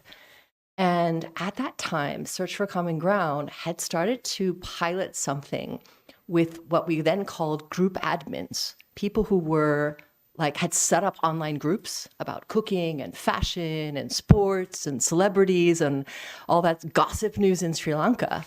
And we'd begun to train them about how to detect, discern, understand fake news. And so within a matter of hours, they were able to determine that the news that had been shared was fake. They sent it out through the groups that they were part of, which actually later on we realized, because they were such large groups and pages, like Facebook pages, reached about 70% of the population. This was heard by the minister, who went back on air and debunked that claim. And so in this instance, we were able to see what we most cared about at that point in time was are the online dynamics triggering offline violence? Are we really understanding how all of this, a connected world through all the meta products and everything is really making things better or worse? And so that kicked off for Search for Common Ground. Firstly, an understanding of what can we do to enable peace builders to better navigate the conflicts that are manifesting online and use the existing social media tools to build peace. And what did we mean by building peace? Number one, we talked about agency, right? It's the first of our aligned measures in our peace impact framework. How can we move people from apathy to agency? Because we'd understood that people, when we did research, particularly in conflict-affected countries, when they found themselves bombarded with fake news and toxic content, they often turned away. They often withdrew. And so our first challenge was, how do we equip people to be able to discern, to detect, and to keep themselves safe? And that included the codification of what we now call the digital community stewards, people who host online spaces, so that they could be equipped to not only know how to engage and get people excited about being a member of the group, but also deal with harmful content, including fake news. We also wanted people to say, how can we be able to address the polarization that was being aggravated by the social media platforms, right? What could peace builders do? Many of my colleagues at the time were like, well, we have a Facebook page. We talked about the training that we did last week. And I said, I don't think that's going to be enough, right? So then it was about using social media listening tools to be able to understand where were the dividing lines, where were the rumors that were perhaps at a narrative level going to be triggering more violence, and how could we both in online, offline, and particularly in media spaces begin to tackle those things? So we were trying to address polarization. And then thirdly, many important leaders in the peace building field that many of you are practitioners or researchers know, religious leaders, community leaders, youth, were not necessarily feeling confident and skilled to be able to raise those constructive voices, right? They kept, I can't tell you how many search peace builders said, can we just get like the popular influencer to talk about peace? I said, I don't think the popular peace builder is going to talk about peace. I think what we need to do is really equip people to understand how to safely amplify their voices, how to know how to target audiences, how to use even some of these video tools. And I remember, in Kyrgyzstan in Central Asia, we were able to really help an imam who could see some of the toxic, really divisive content online to be able to raise his voice and to be able to have more authentic connections and communications with his constituency. But then I want to just talk about a second piece of what's also happened, is that the more we expanded, 5, 10, 15, 20 programs about digital peace building and tackling fake news and digital literacy and digital security, we realized that we're running up a slippery hill. And that, fundamentally, this kind of polarization and hate speech and divisiveness and sensationalism is being accelerated and amplified by design, right? These are the way these different platforms are being designed. And it's why we then co-founded this Council on Tech and Social Cohesion, because we knew that the technologists who'd been at Google and Meta and Instagram, that they understood the design of these platforms, and that there was actually a different way to be able to make these platforms healthier and safer. And that has been the focus of the Council on Tech and Social Cohesion, to bring these two perspectives together, to identify in a very crowded space of trying to fix sort of every harm about social media, to say, what is it particularly that we know about social cohesion and polarization that's being triggered by tech design. And so in that way, we've been focusing on, a number of research around alternatives to engagement-based ranking recommender systems, looking at alternatives. Recently, one of our members produced the Better Feeds report, which built on other work looking at 20 examples of alternative ways to rank content. Yesterday, I was in a consultation with the DSA in Brussels, and platforms were there, and Pinterest, was able to say we've chosen to not only rank content based on engagement because we know it doesn't always serve people's well-being. And similarly, around the issues that we've seen as peace builders of when the content is so toxic, particularly for women and girls and non-binary people, that we are silencing and that we are closing down the space for those voices and people to participate effectively. So we've done a lot of work on pointing to ways that we can make it harder for that harm to be promulgated online in the first place. A couple of weeks ago, we put out a report called Prevention by Design, Tackling TFGB at the Root. And so these are the layers that we're looking at in terms of how do we work within the platforms that are challenging in their design, but still make sure that peace builders and the stakeholders we work with are equipped to do what is possible to do within those platforms. And number two, looking upstream at the causes of these. I'll stop there for now. Thank you so much, Lina, and also sharing some of the work sort of that you're doing also with these tech companies. That's been a theme that came up yesterday and also this morning, that we sort of need to look at how do we really engage also with those actors that are creating the platforms that people are on to take some of these concerns into consideration. I want to come to a second round and ask first, Michele, you already spoke about digital inclusion being one of the issues that CMI is also focusing on. And so I want to ask you maybe this kind of standard question of the maybe a little bit skeptical non-peace tech expert that I am, which is, of course, how can we really design or utilize peace tech to include marginalized groups rather than exacerbating existing inequalities, right? And this came out also of some of the comments that we've already heard. And so what does digital inclusion really look like in conflict-affected areas where, for example, digital access is limited? So if you could take us away. So thank you for your question. I think digital inclusion is, of course, one of the core things we do, and one of our priorities. So the way it works at CMI, we have different regional teams, but then there's one team that is dedicated to inclusion of women and youth, but also to the digital element. So this kind of inclusion, innovation side of what we do, they go together. They go together because the digital dimension is of course, a great chance to, as I said, to include more people, but also include, of course, different people, but also engaging them differently in a way. As I said, with different our stakeholders see a difference when we integrate these methodologies and these technologies in what we do, in terms, again, of equalizing some of the power dynamics and being able to prioritize different issues, different topics, and do this with the scale and or depth. So it's both like a wider representation or a more in-depth representation of people. But of course, this builds on the point that, of course, inclusion is good.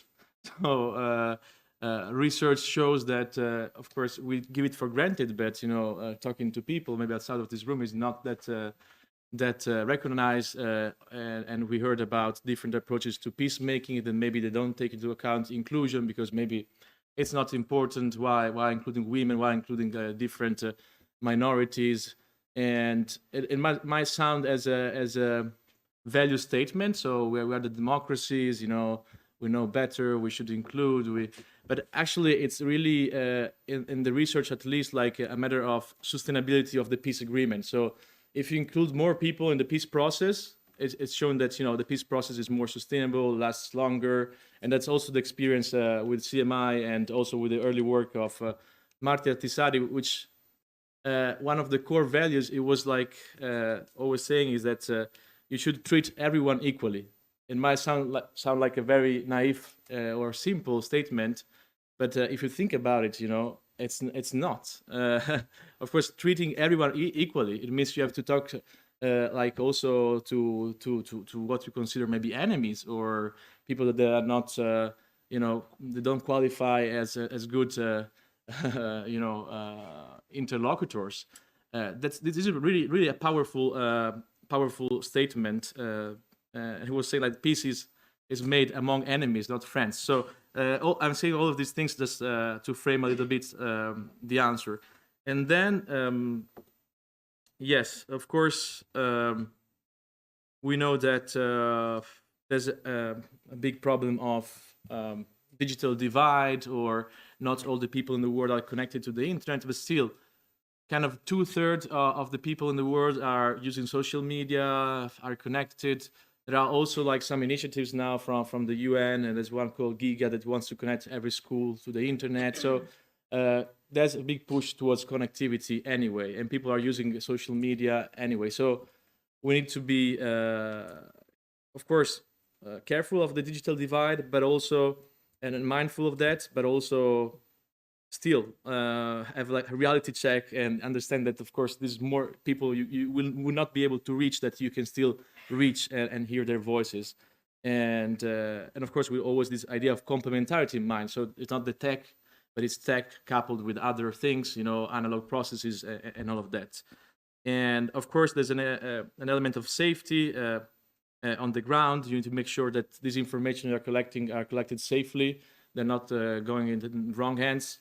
But also there are some solutions to that. We always operate with anonymity and with encryption, and in that way, data are safe, are stored like with GDPR, safely, and we don't see many concerns in that regard. I can give, of course, some concrete example, maybe, and if there's like Q&A, but even like recently with this experience with youth consultations in Yemen with this Talk to the City tool, which is an AI tool for sense making, and we gave to the tool data from WhatsApp, and it was really good experience because the AI was able to translate from Yemeni dialect very accurately. We of course double checked with the local actors that this was accurate. And we were surprised, and also voice messages, which also overcomes the barrier of literacy. So we were able to get much data that then the AI was able to extract and organize, but also not in a black box system, but connecting the single statements of people with broader topic categorization and topics and subtopics, which was then used for topic prioritization and to continue the dialogue process and conversation. So maybe a couple of things.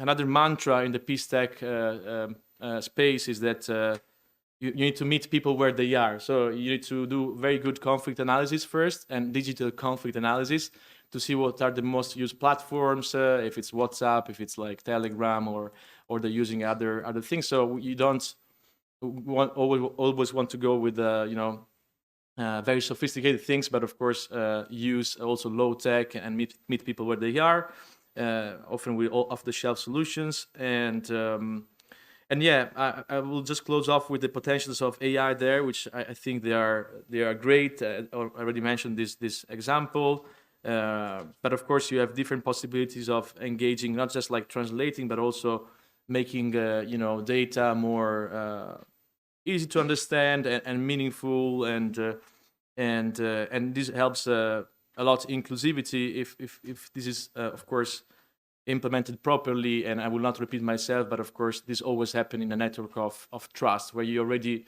establish yourself as a trust partner, and of course tech becomes just an enhancer of what you do. But we do see the transformative role of tech that allow us to do things we were not able to do before, and do our work better. But it's always, the ownership is always in the hands of the conflict parties, and they own the process. We're just there to support and facilitate. So yeah, I hope this answers the question. Thank you so much. And I think it actually leads me nicely to the next question, which is precisely around, like you were saying, you're using encryption, and you're making sure that the data you're collecting is always anonymous, and that the ownership of the process should lie with the people who it's meant to be used by, or that it's designed for. But I think that brings us also to the question that Lina alluded to a little bit, because of course the way these technologies are designed, they're rarely designed by peace-building organizations or peace-building actors in any way, right? We're using technologies that, in most of the cases, large corporations are providing in one way or another. So I want to ask Andrea, who I think thought about this already a little bit. It's like, how do we balance this like potential for innovation with the sensitivity required, especially in conflict-affected context, when we're thinking of state surveillance, when we're working with tech partners from the private sector? So how do we balance this innovation with some of these ethical concerns around privacy and consent, for example? Actually, I have no answer to this question, because I guess we need different kind of competencies. We gotta be lawyers, we gotta be engineers. So there is no catch-all solution, definitely. But I will try from and start from the problem. What are the problems? Because the great promise of innovation that they allow us to have easily available, cheap, fast, and effective solutions. So this is why we all have, I guess we all love when we download a new app. We can do something different, we can do something new, and we can do something better. Okay. But I would say that there are at least 3 problems, maybe 4 problems that peace builders need to face. The first one is what we already mentioned, that we rely on technologies. And technologies, unless, I mean, they are just built, but it's quite unlikely as far as I know that they are built by the agents themselves, they are offered by companies. And companies are driven by a great ideal, which is profit, is not humanitarian concern. So this is not a problem per se. The problem is to align the incentives that the companies have with the humanitarian goal. And of course, there are so many ways to do that. But beyond the fact that companies need to be made ethical, I guess there is a problem that we already know with what we call public-private partnerships, because we have been seeing that in the past, from the liberal term in the 80s, that companies are part of public policies. But I would say that when it comes to critical infrastructures, that is the same as, let's say, private companies running nuclear plants, as big tech giving up information, data on conflict-torn countries, regions. The problem is that their own incentive is just to get money. So that means that the technology they offer might not be bulletproof. It might not be tested. And in case there is a breach of data, what is the incentive that a company might have in letting know, oh, I've been intruded, so my data may be stolen? If a company does that, well, there's going to be a loss. So again, this is a problem. How to make, so the first concern that I will say, how to make companies accountable for their own work, how to make them transparent if they have very different incentives coming from the market. So that was the first concern, the first problem that I would raise. The second problem that I would raise is that the end user must be empowered. And that's, the old problem with cooperation. We don't just want, to impose or spread or just let people have commodities, programs, apps that come from somewhere else. That is not really helpful. What is helpful is just making locals part of the building of the technical solutions.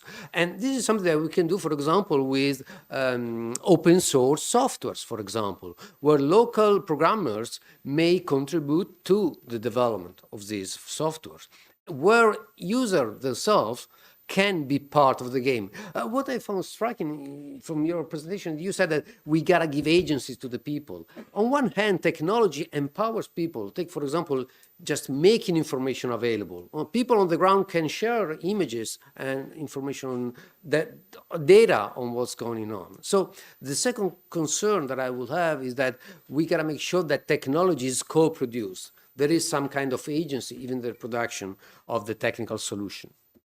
And, well, related to that, we can just squeeze it in the problem of co-development, is that the end user must be technically savvy and empowered so that there is a spillover effect.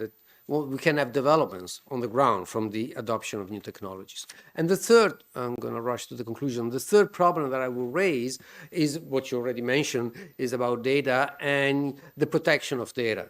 And there are cases that are quite alarming. You might have heard of the Rohingya community, the displaced people in Bangladesh, that was about 3 to 4 years ago, and agencies that were in charge of the delivering food, medicine, aid, use techniques just to iris scan, for example, to track these people. What happened? The data that was collected was sold, basically, to Myanmar.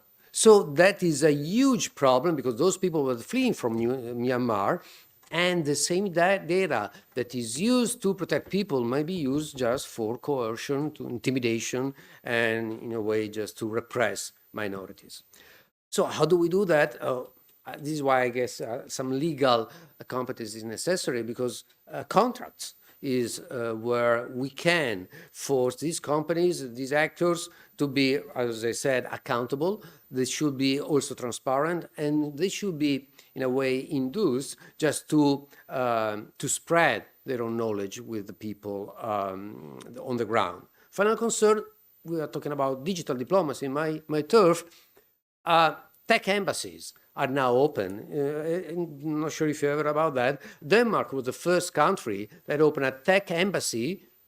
Embassies are open where the power is, so in the Silicon Valley. And there are now initiatives. I don't exactly remember the name, so I gotta read them. The first one was the Cyber and Tech Retreat, but that was later developed with the aid of Australia in the Global Network of Cyber and Tech Diplomacy Coordinators and Ambassadors. This is something that is really a work in process, but that's where diplomacy really kicks in just framing and forging agreements. So negotiation with big techs may be a step forward. I'm not sure this is going to be the solution, but I guess solution will be negotiated over time and some progress can be achieved in that sense. Thank you so much, Andrea, and for outlining these problems that we should think about in, the transformation of the field and our communication in general in the digital way. So my final question for a speaker is maybe a little bit of a more positive question, a more positive spin on this topic.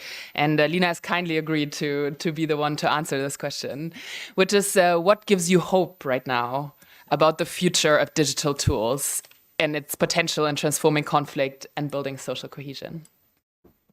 Yeah, thanks. I think there was a little quiz online recently, and I think Michele and I scored both as what were we were techno-pragmatists. Was that what it was? We weren't techno-optimists. There's a cool little score of like, are you a techno-pessimist? Or we were both techno-pragmatists.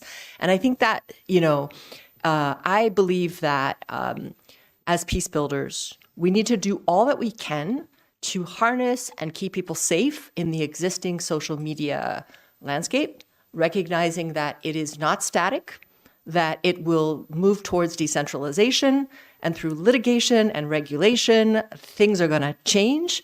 And there's other options out there like Mastodon and Blue Sky and many other things that people could turn on today if they wanted to and have more algorithmic plurality. So there's that space. But where I really find, exciting things is, just going a little bit more in depth with what Michele was saying. Deliberative tech, the opportunity to really have deliberation in synchronous and asynchronous moments. AI-enabled tools like Remesh and others, Common Good AI, Unanimous.ai's CrowdSmart tools. There's you can find many of these explained and highlighted in the Substack that we curate at the Council on Tech and Social Cohesion. So if you go to techandsocialcohesion.org, you can go to the Substack and you'll see every week examples of these ways that technologies can be harnessed to bring us better together, to open up that sense of belonging. What I love about some of the new technologies in deliberative tech is that we're realizing that AI has the capability to listen really well, to voice in many languages, as Michele said, sense make, but also infer and sense where there might be common ground. going even beyond bridging statements, right? And so you're actually finding that AI has capabilities to generate consensus statements that have wider acceptance than human-generated consensus statements. Might sound a little scary for the mediators in the room. And again, it depends on how we decide to use this. So there was some research on this with what's called the Habermas machine, which did this kind of experiment. And one thing we're hoping to do is test that in the context of Syria and see to what degree deliberative tech, bridging algorithms, plus these more consensus-driven AI can really get us further. You know, other examples are, you know, there was a Tokyo mayoral candidate who used AI to create his own avatar. So he was able to live stream and have conversations with like 76,000 people in a week because he had created his avatar, knew what he wanted to explain about his program, but was also at the same time able to listen at scale. Right? So we've got a program that we call Listening at Scale, which is really about how do you open up that conversation in a way that AI is incredibly helpful. And then you can also be programming and fine-tuning AI to be holding a role that can be very constructive. My husband is a Congolese, very famous journalist in the Congo, and we fine-tuned an AI guest which is an analyst of the Great Lakes, and is able to give a much more balanced perspective on current events than we often find in our live guests in his TV shows, right? So there's ways that we can fine-tune for a role to be either helping us listen to voices that maybe we couldn't reach, or seeking a more balanced perspective that's sometimes hard for us humans. I know that sounds horrible, but it's true. We have bias, and there may be opportunities for us to move in a way that AI is helping us to be even better at facilitation and mediation because we're fine-tuning it to not have that bias. That sounds counterintuitive because a lot of the headlines that you receive are about the bias baked into the models themselves, right? So there's a distinction. We can perhaps talk about this offline, but there's a distinction between how you fine-tune it to do a particular role versus asking it to search the web or search what it has been taught on. So there's a distinction there. And the last thing I want to say that I'm really very excited about, I'll be publishing a Substack about this in the next couple of days, is coming back to foresight, right? So there's the use of multiple AI agents. Some people will call them digital twins, where you can create models of a society. And one organization called CulturePulse.ai has been creating twinned versions of societies in conflict to be able to see to what degree there's a ripeness for peace, there's an augmentation or growth in fear, there's a readiness for cooperation. And so the tool itself has really been built to help us as peace builders know, where might this go? What happens if we introduce this policy? What happens if this incident might happen? And because they've created very nuanced AI twins, I mean, hundreds of them, each with like 95 different psychological and emotional characteristics, we're able to sort of game that forward and be able to see what's possible. Those are the areas that I'm excited to pilot in coming weeks and months. I understand that none of this can be happening without, ethical concerns and safety and security concerns, but the technology for me holds too much potential for us to really, really transform the way we enable people to dialogue, to build empathy, understanding, and flex those collaborative muscles so that they can build a world without violence. Thank you so much, Lina. And I want to thank all our speakers and give them one round of applause. Thank you.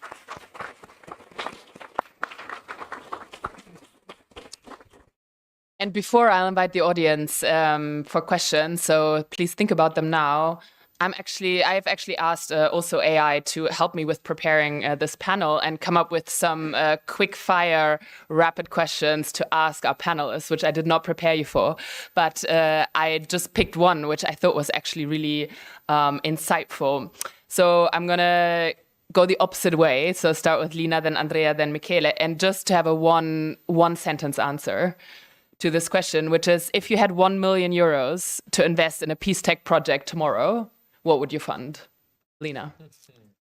I would want to have like 5 more compelling examples of using deliberative tech to really prevent conflict and drive consensus building and collaboration across divides in 5 places across the world that are experiencing conflict. I want to make the case quickly and effectively that this can transform the way we think about bridging divides. Thanks. Andrea? It's not a lot of money at 1 million. 1 million. Just 1 million. Sorry. It's not enough for what I want to do with that. But I will just try and invest in the kind of technologies that empower people. As we said, the grassroots, like Ushahidi, the technology that allows people to report and, of course, with all the correction that I might need, anonymity, etc., any kind of action that might be relevant. Maybe that, kind of unfair use of violence on the side of the police, or riots, or natural accidents. That will be maybe the very small step, but it's something that we already know. We have been seeing the way it works, and sometimes we can make it work. So that's where I will bet my just tiny fraction of my 1 million fortune. Thanks, Andrea. Michele?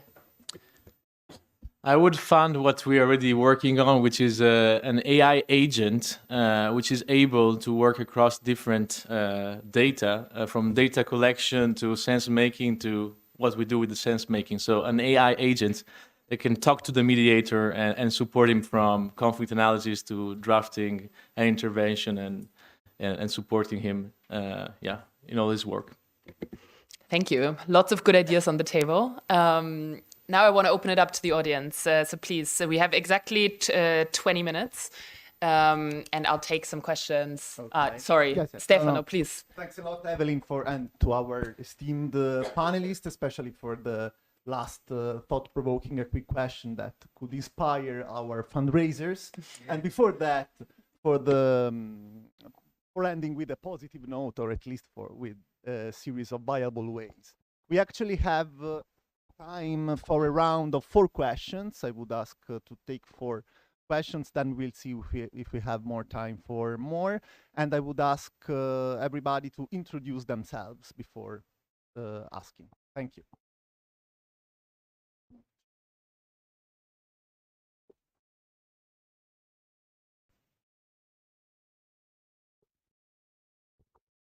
My name is Mahmoud Bastati. I work with an organization called Build Up. We work at the intersection between technology and peace building. My question is mainly for Lena, but also for others. With the new shift that we've seen in the Meta's algorithms in January, it's removing third-party fact-checking, more relaxed content moderation, and more personalized political content. Which we don't have a lot of visibility on what that means, as we always do with Meta. But to me, that can only mean more polarizing content.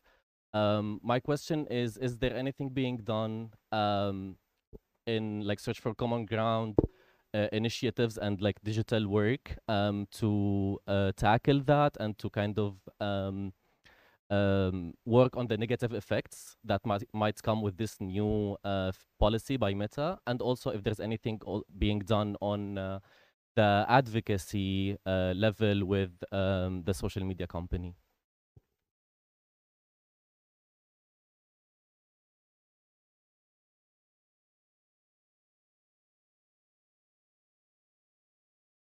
Thank you. My name is Lorenzo Conti. I work for the European Peacebuilding Liaison Office. Actually, my question relates a bit to what Mahmoud has just asked, and also touch upon something that Professor Locatelli has briefly mentioned. That is the fact that ultimately So, I mean, we've been discussing quite a lot on how this big tech companies, there are flaws in the design and there are risks connected to the way they use data. They need to be accountable. But ultimately, the problem is that we are all subjected to maybe some individuals, a very small amount of individuals that, depending on their mood, they can implement a massive change in the algorithm. Of they just can choose to interrupt the provision of a service, saying that the Ukrainian army depends on Elon Musk basically keeping Starlink alive. You might have some projects engaging community through Telegram channels, and Pavel Durov is not less of a weirdo than Elon Musk. So I wonder, both on a kind of a from a academic level, but also on a practitioner level, if there's any like discussion around risk mitigation of having to deal with ultimately a very small amount of sorry to use the term, like unstable individuals that could really have massive impact on millions, billions of people. Thank you.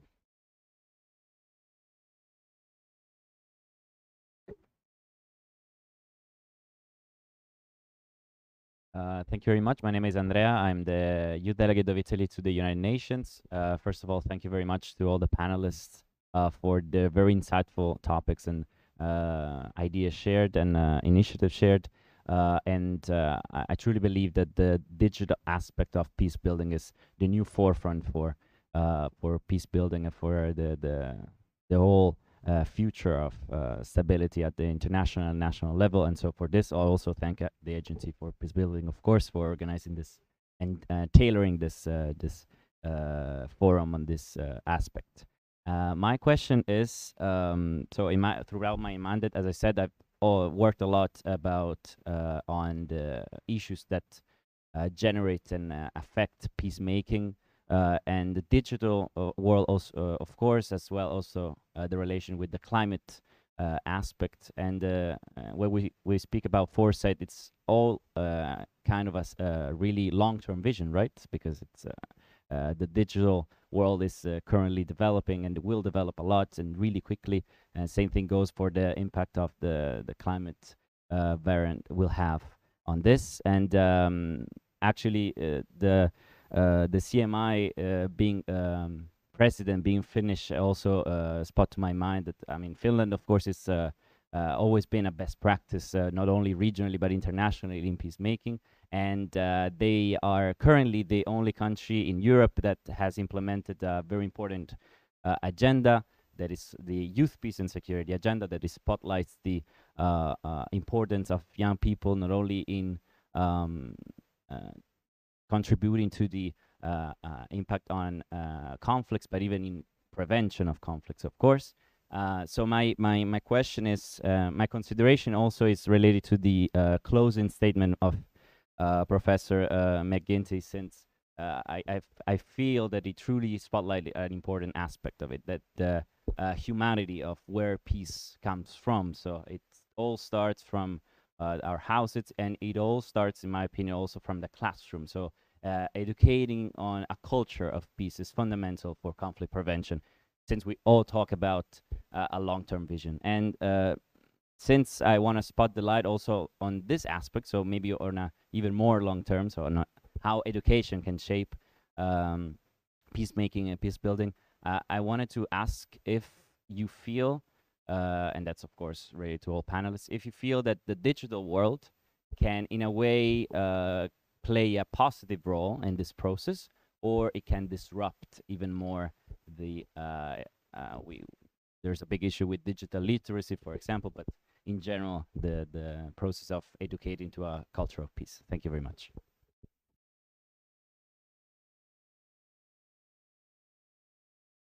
Have time for one last question. Great, thank you. Hi, I'm Donata. I work on peace finance, and I'm here as an advisor to the Agency for Peacebuilding. Great question. Do you work with governments and regional organizations to bring these tech solutions to them so that they can use them in their decision making?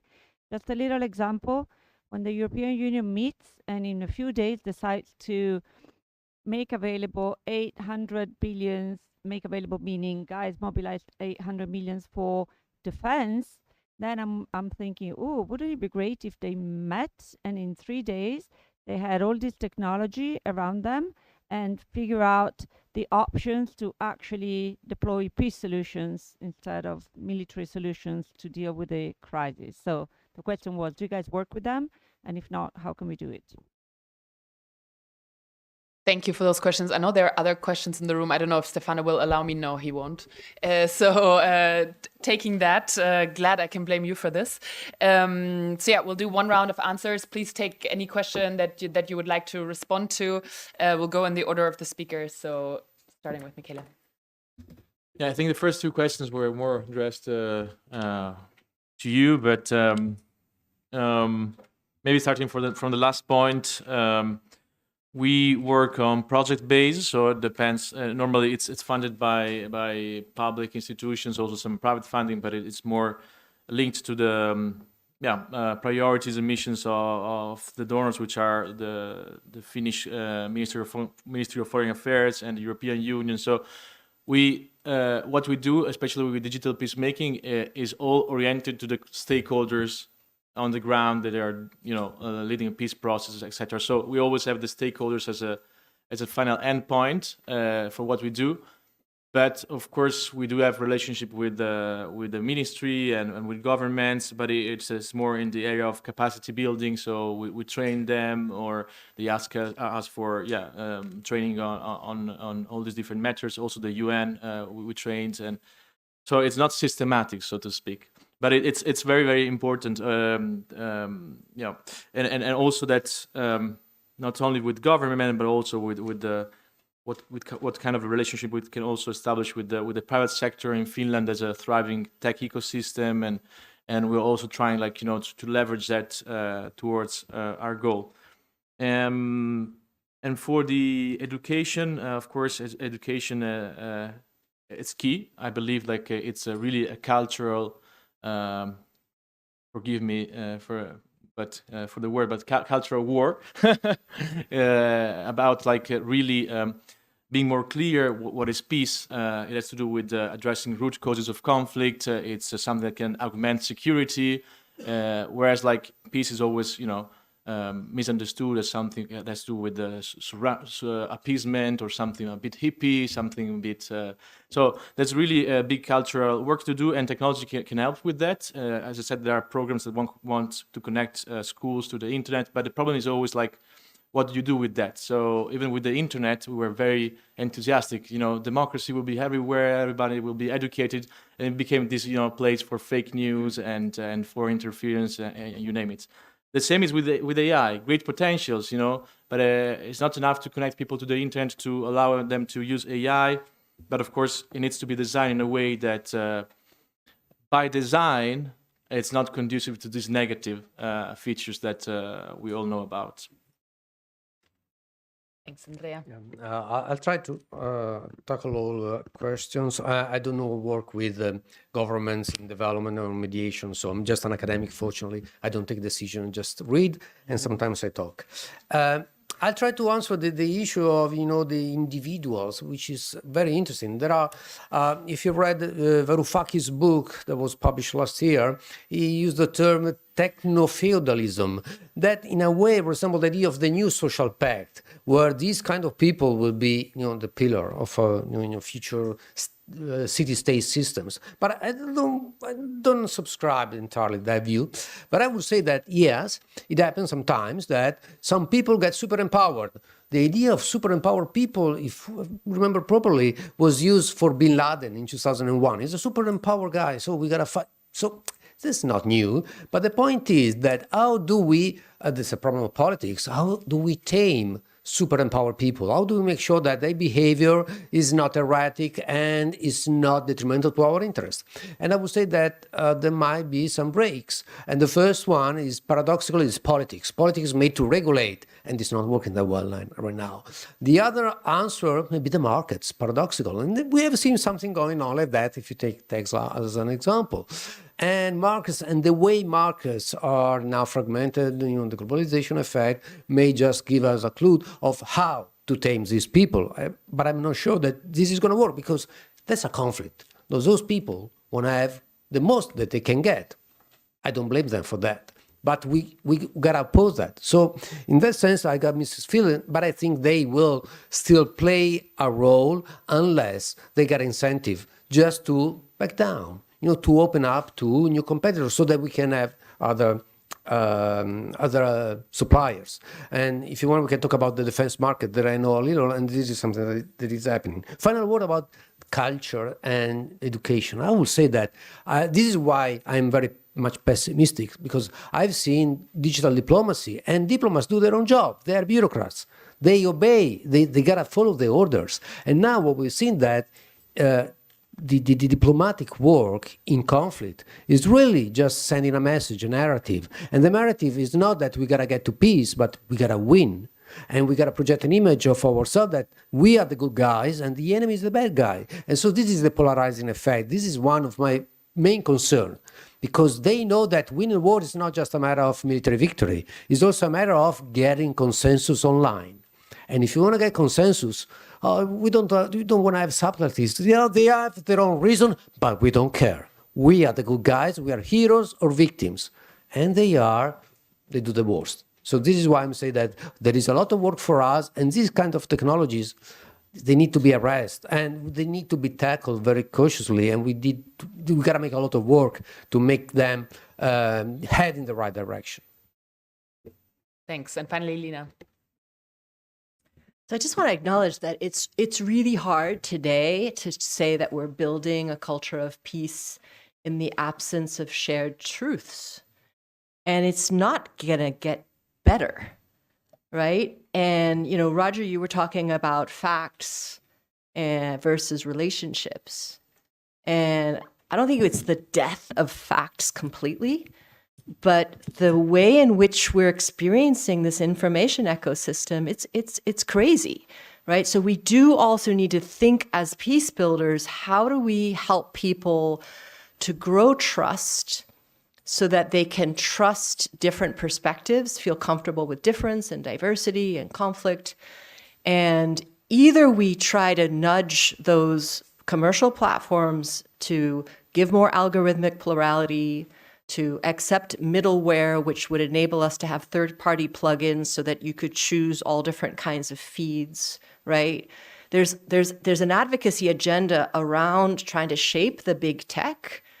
And what I think we should be most concerned about is how do we enable people to still be comfortable, whether it's through their AI chatbot or through their feed, with diverse perspectives. Because the further we get away from that, it's going to be really difficult, the work that we need to do. Mahmoud, I have so much admiration for Build Up as an organization. Check them out if you don't know them. I don't think that we're going to fact check or digital literacy our way through this, So, and there was, not everybody agreed that fact checking was doing such a great job, So I believe that we should be advocating towards the regulation of those big platforms so that they give us less harmful products. You can take a consumer protection on this. And there's a whole number of things that can be asked for. And if they don't, people can walk away, and peace builders can be part of helping people to have good experiences on other social media platforms. There have been hundreds of pro-social media platforms created, and they just haven't captured your attention. They haven't been as sexy. This week, I was brought to know a new one in Tanzania and Uganda. Nigerians, if Meta decides to pull out, not sure if you saw that headline, they were slapped with some fines and said, we might pull out of Nigeria. If they do, are Nigerians not capable to build a social media network? Of course they are, right? So again, some of this is about regulation, litigation, and reputation.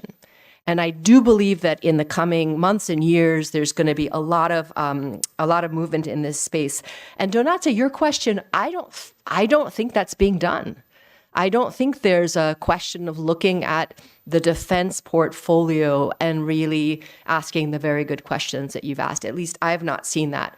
The only efforts that we're trying to do, whether it's with the tech and social cohesion or others, is if regulators from across the world asked the same thing of Meta and X, they would listen. And right now, they're not asking for the same thing. You've got the DSA, you've got the OSA in the UK, you've got some state legislation, and the tech companies are benefiting from that lack of coherence. Just going to your question, Lorenzo, you know, it's a challenging moment, but the DSA, it's really important that they hold the line on where they're at, because they're at the forefront of really navigating that space. So the despair about the tech monopolies doesn't make me despair about the potential of peace tech and AI. And that's how I kind of separate them. One is a struggle against the most powerful market force that's ever existed in human history. The other is about how do we work together and build tech tools safely that can drive the collaboration we know we need. Thank you, and thanks again to all our speakers.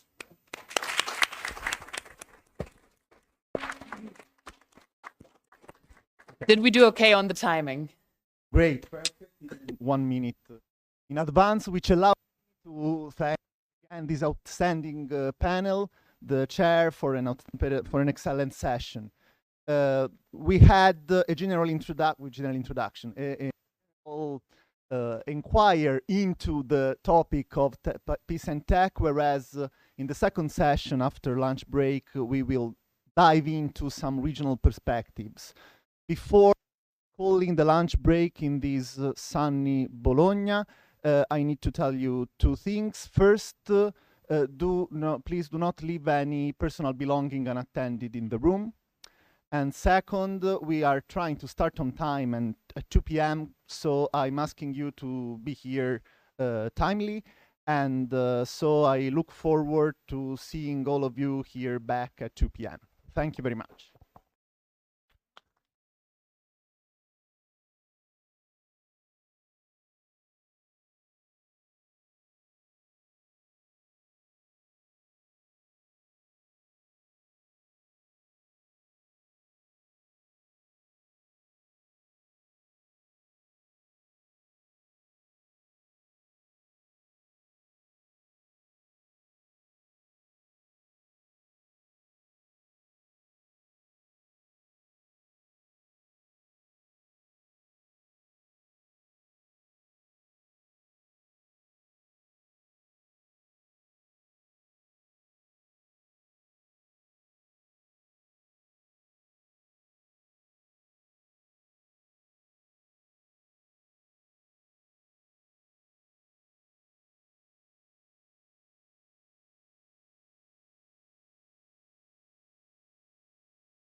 Welcome back, everyone. Hope you had refreshing break and with the opportunity to have some good conversation and keep thinking of the topic of today. We are now opening the second session that is titled Technology for Peace, Regional Perspectives. So we will have the opportunity to explore specific situation on certain territories. For that, as earlier, I'm introducing only the chair, so I will leave you in very good hands with Giulia Ferraro. Giulia is a project manager at the Agency for Peacebuilding, and she'll be guiding our panelists through this discussion. Giulia, the floor is yours. Thank you so much, and welcome back, everyone. And I know that usually the session after lunch, they're always a little bit tricky, but I promise that we're gonna go through this together. We have practitioners, and we will also build a space for interaction. So for the Q&A, you're more than welcome. We really want the thriving exchange and thought through.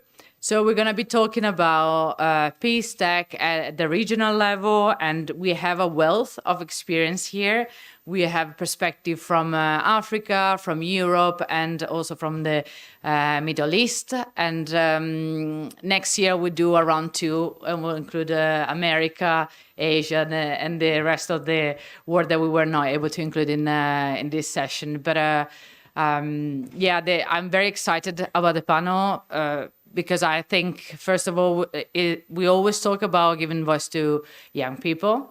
And I feel like we are a panel of young people and a panel of the diverse women and men that have different background and that seen peace and understand tech from also different perspective.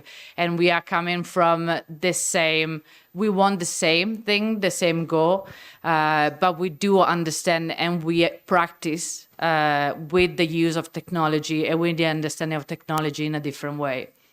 So in preparation with the panelists, and we have Asma, HT Center. She's especially on Sudan. She's a country manager on Sudan for the HT Center based in Kenya. We have Mahmoud, and he's an expert on the Swana / MENA, for who didn't know, like I didn't, for the MENA region, and it will build up.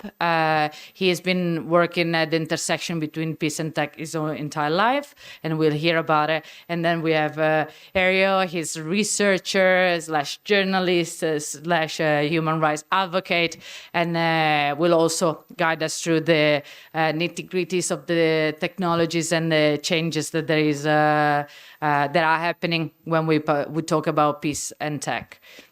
A question that I ask all of them thank you so much. When I was preparing for the panel, I asked them if technology is democratic. In my mind, technology is a set of instrument system that are man-made, and so in theory, they are democratic because we want to make something that really help to make our life easy, that support us in progress and in development. However, reflecting with them, I realized that actually that's not as straightforward as an answer. So technology is not necessarily democratic, or perhaps we should say that technology is not democratic. We heard this morning as well during the first panel, there are problems that are related to bias and misinformation, fake news, misuse of technology and tools. So it is a matter of reframing also how we understand technology and how we use it. And the spoiler alert, when we talk about peace and technology, is that it depends on the use that we do. And that was the outcome of the conversation that we were having this morning. So we're going to build from that. So from what we heard at the previous session. And so really this idea that technology and peace, they should and they can work together very well as long as we apply principle of ethics and integrity and inclusion. There was another word that came up on several reiteration. And the panel, and then I promise that I shut up and then let the speakers really talk, interact with you, is technology is a very vast word. So we use the parameter of peace just to narrow it down, but the reality is that technology is huge of a field. And so perhaps we use two things in particular where we are reflecting today, two subcategories of technology. And one is AI, so a system that we are helping, that we have set up, that is going to think like humans would think, that will operate as human would operate. And then the other one is social media. So a system that helps us communicate and interact also when we are online. So Mahmoud, we're gonna start with you. And we heard this morning social media listening. And social media listening is something that we can use to understand conflict in the digital area. But what is social media listening? Okay, so thank you for the introduction. I'm going to give a brief explanation of what social media listening is, and I think most of the attendants already know or have experienced working with social media listening, either read a report or like did an analysis of like a set of data that focuses on social media. And then I'm going to like ground the conversation in the work that we have been doing at Build Up on social media listening. So social media listening, it's before social media listening, there was media listening, which meant like the process in which we listen to them to like specific set of media channels for a long period of time to analyze sentiment, to understand what words are more occurring, and therefore analyzing and understanding narratives and understanding who the actors are. Social media listening works in the same principle. It's data scraping from social media platforms over a period of time, which allows us to understand a specific context and or a specific issue within a community. I think right now, conflict analysis and the traditional tools for conflict analysis are not enough in the digital era. And I think by now, by 2025, most of the international organizations and most of the actors are giving more and more attention of what's happening online, because we've seen in a lot of cases, and I can speak about Syria and I can speak about Sudan as well. I've been working also on Sudan pretty closely for the past 3 years, that we have seen exacerbations of conflict driven by online trends. So this is kind of like the rationale behind the social media listening. I think it gives us a better understanding of a conflict dynamic and like who are the main actors and what are the narratives that are being spread over social media. One caveat just to add before I pass to answer another question. Social media listening is being done a lot by companies for marketing purposes, and peace builders, although they now have some resources to do social media listening, I think there's a lot of caveat that need to be taken into consideration when doing this, because technologists are not well versed into the peace building world, and we, as peace builders, we have a responsibility to make social media listening easier for peace builders, for local peace builders, and I can speak more about what we're doing as Build Up in that matter, where we have created a platform called Phoenix, which automatically, without having any research experience or analysis experience or technology experience, as a peace builder who know about their own context, they can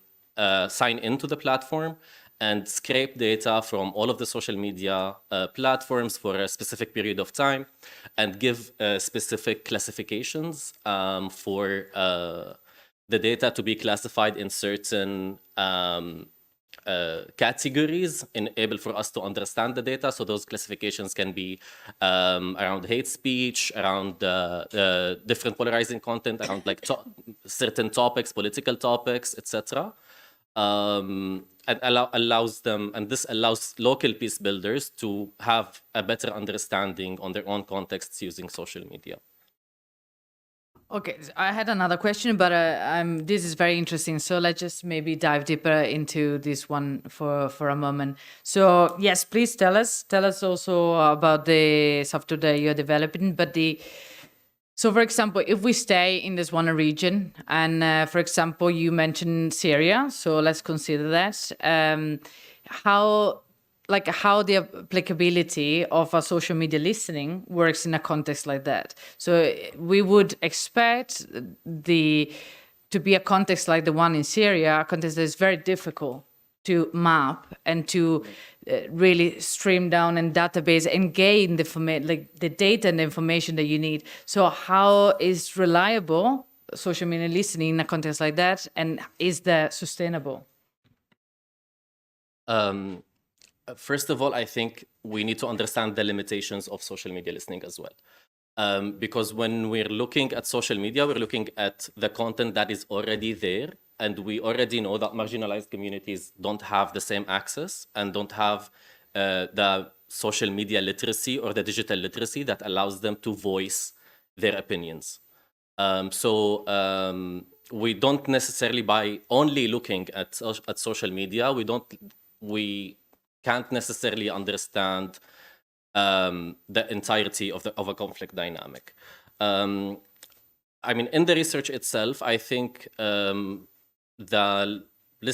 social media listening exercise is as good as its data sources. So, and it's always an iterative process. So what keywords do we want to look for? What accounts do we want to monitor? And always, like, when you search keywords, you get accounts, and then when you get accounts, you get keywords, and it's an iterative process until you get a significant amount of data that allows you to do the analysis. And then I would say also social media listening should be done by someone who's well-versed in the context, understanding trends, understanding the language itself, and understanding like the hidden also meanings of what's there. And there's always there's always findings of what we find on social media of like the main narratives, but sometimes the lack of certain voices is a finding in itself, and we should also keep an eye on that. Sorry. Yeah, so to some extent, you don't know, like, you know what you're looking for, and that should be really the question that you ask yourself. And then, is silence, like the role of silence really, or the lack of information, which in general is always very telling, whether you're talking about social media or politics or family disputes. Like, if there is silence, there is so much that has been said and unsaid. Maybe Asma, we come to you, and we go to Sudan. And it will be very interesting to hear. Maybe we start from really the social media, and like, so we build on the discussion that we just had, and it will be interesting to hear from you on how much social media has impacted the dynamics of a country like Sudan. Thank you. And as thank you for taking a few years off my age by saying I'm among the young ones.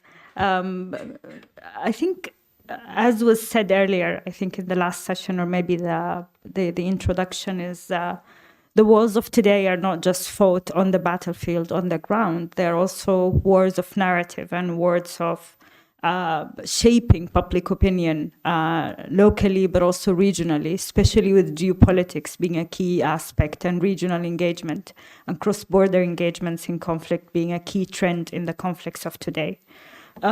with Sudan, I think it's fair to say that a conflict between two factions of the army continues. It's not an ideological conflict, if you wish. It's a power struggle, and you see over time every conflict party to be able to recruit within communities, to be able to really paint a political purpose for this power struggle. The media and the issue of the narrative, shaping the narrative and justifying politically what the conflict is about, has been a playfield as well. And with almost a collapse of a lot of the institutions, formal media institutions, TV channels, social media became even more important and reliable in this context. Of also panic among communities, of a context of fear that you are desperate for information, that sometimes logic is not the first thing you see, sometimes because you want to hear the news about the conflict ending, you are willing to believe it without cross-checking, or because you psychologically want to hear something. So logic also and the basis on the rules of such a context also need to be seen in this psychological context. With that, I think we have been seeing an increased use of media to now propagate the narratives by both conflict parties, but most importantly here to also as tools for one, recruitment, like with this political narrative of who should be joining, which armed groups, who should be, like glorification of the armament movement itself and signing this camp or this camp. Different images and videos of the grandest fighters on both sides have been posted, and the importance of this fight politically have encouraged young people who are also unemployed in this context to join. The second is also in terms of the polarization at community levels. It's really reached levels that, despite the long history of conflicts in Sudan, it have really reached the level with the use of social media, particularly now, that communities are unable to live together, that have lived together for years and centuries, are now unable to live together. And this is only continuing by the day. And I think it's not just the issue of lack of regulation or lack of control, lack of fact-checking, but I was also interested to see how it's a money-making machine. A lot of the platforms actually, if you have content that is watched, and this would be more on the extreme, the provocative, a lot of it is incitement of violence. You would be rewarded financially. So now they are apparently coordinated networks outside of Sudan, in Asia, in different parts in Africa, elsewhere, that are actually financially benefiting from this, not just to mention the coordinated networks and so forth. Let me stop here. So, and back to you, Julia. Yeah, so to paraphrase was something that's been said this morning, then the technology and social media is a profit business. So sometimes we are coming from a perspective of a non-profit or a social, but we also need to understand that the tools, like it was said before, like the language of some of the tools that we are using, or that in general people are using, are the language of the people, the corporation that build them.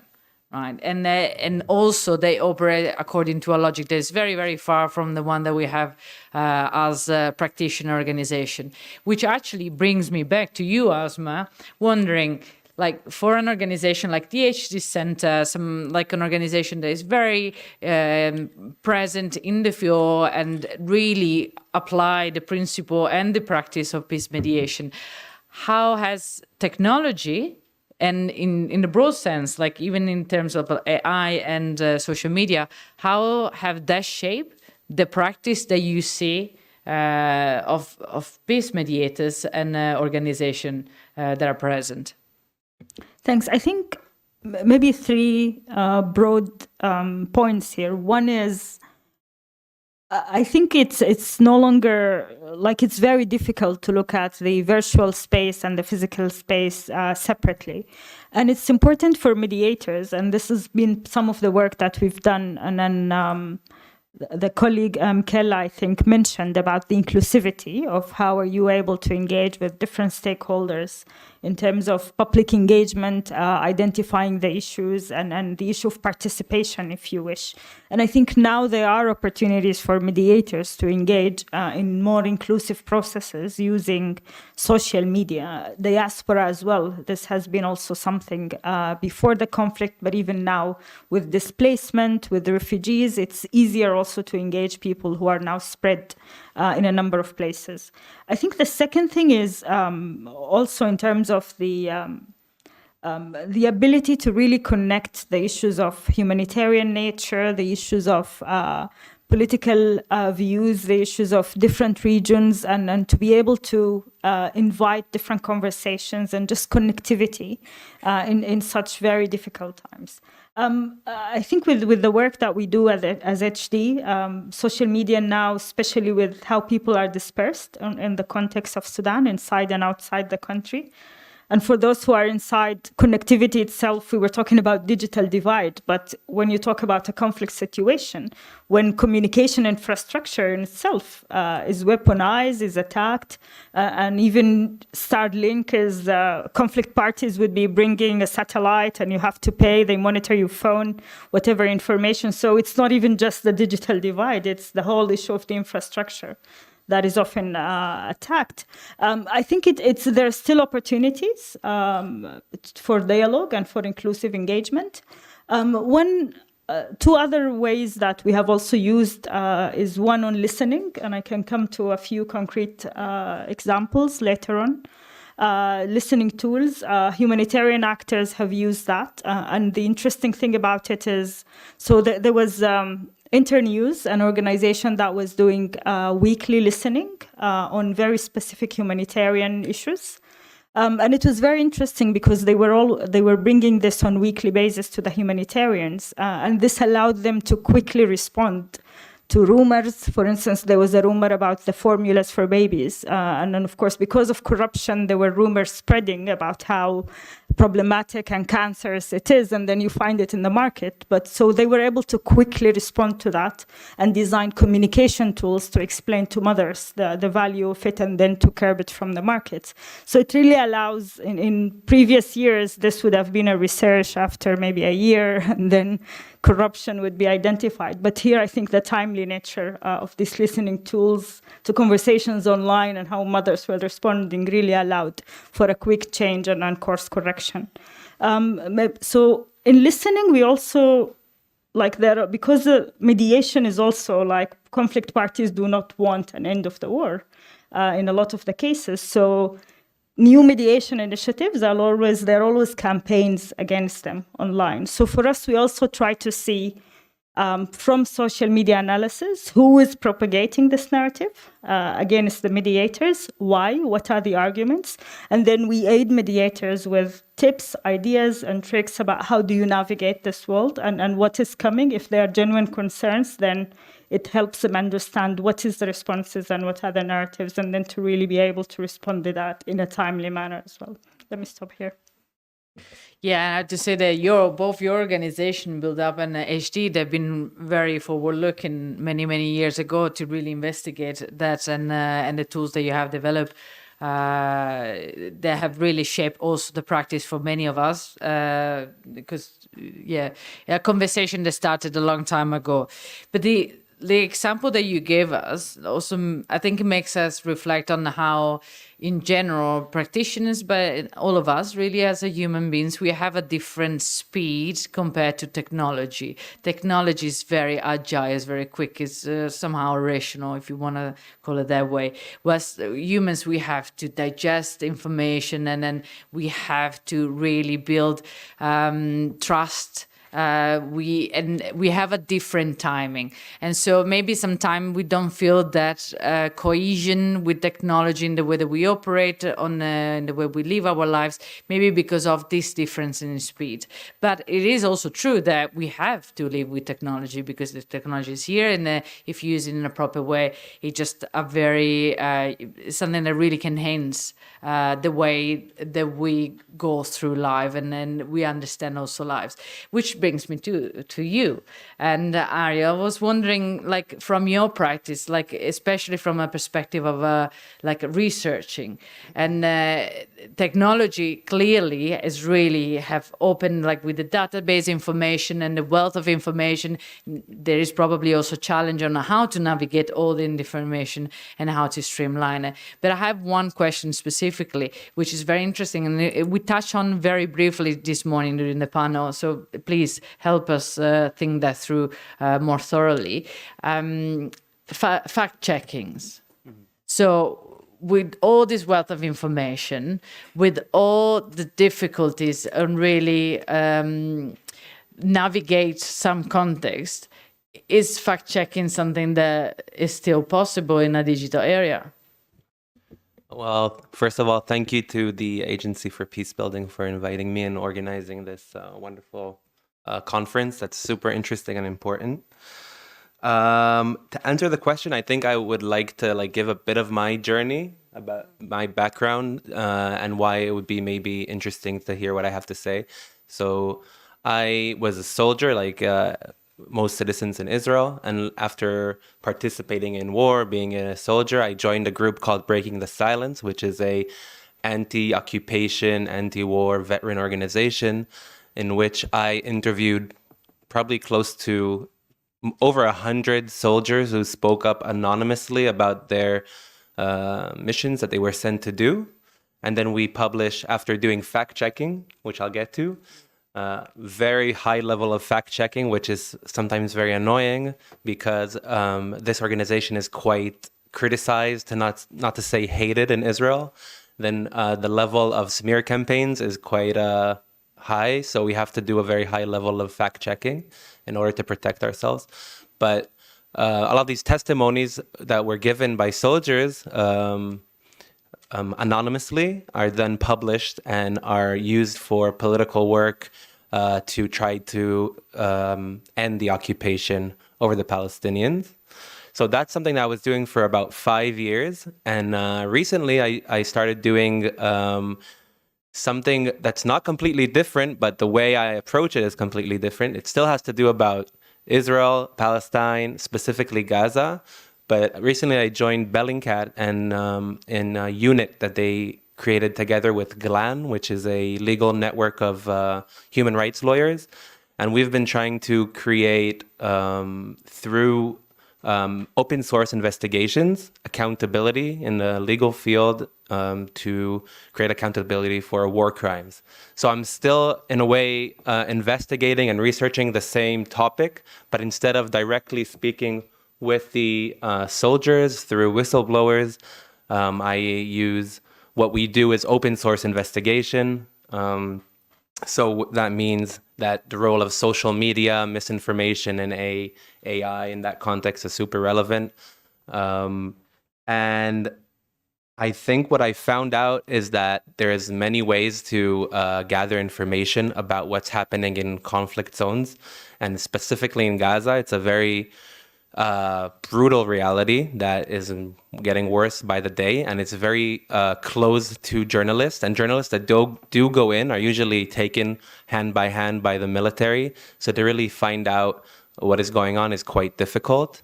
And I found that both directions of exposing what the reality, whether it's through whistleblowers or through open source investigation, have their limitations but also have a lot of power. And I agree with Asma that said very eloquently about the war being also a narrative war, and that powerful actors, or bad actors in this case, that want to distort reality and kind of distort what is happening and hide information or spread misinformation, have a lot of money and power to be able to kind of flood the zone with a lot of confusing images, sometimes even AI-generated images, or just bots that kind of enforce false narratives. And it can be sometimes even quite difficult and despairing, and it feels like truth doesn't mean anything anymore, that it doesn't matter. Each person believes whichever narrative they want to. But what I found out is that there's still limitations for these machines that are used to create a lot of misinformation.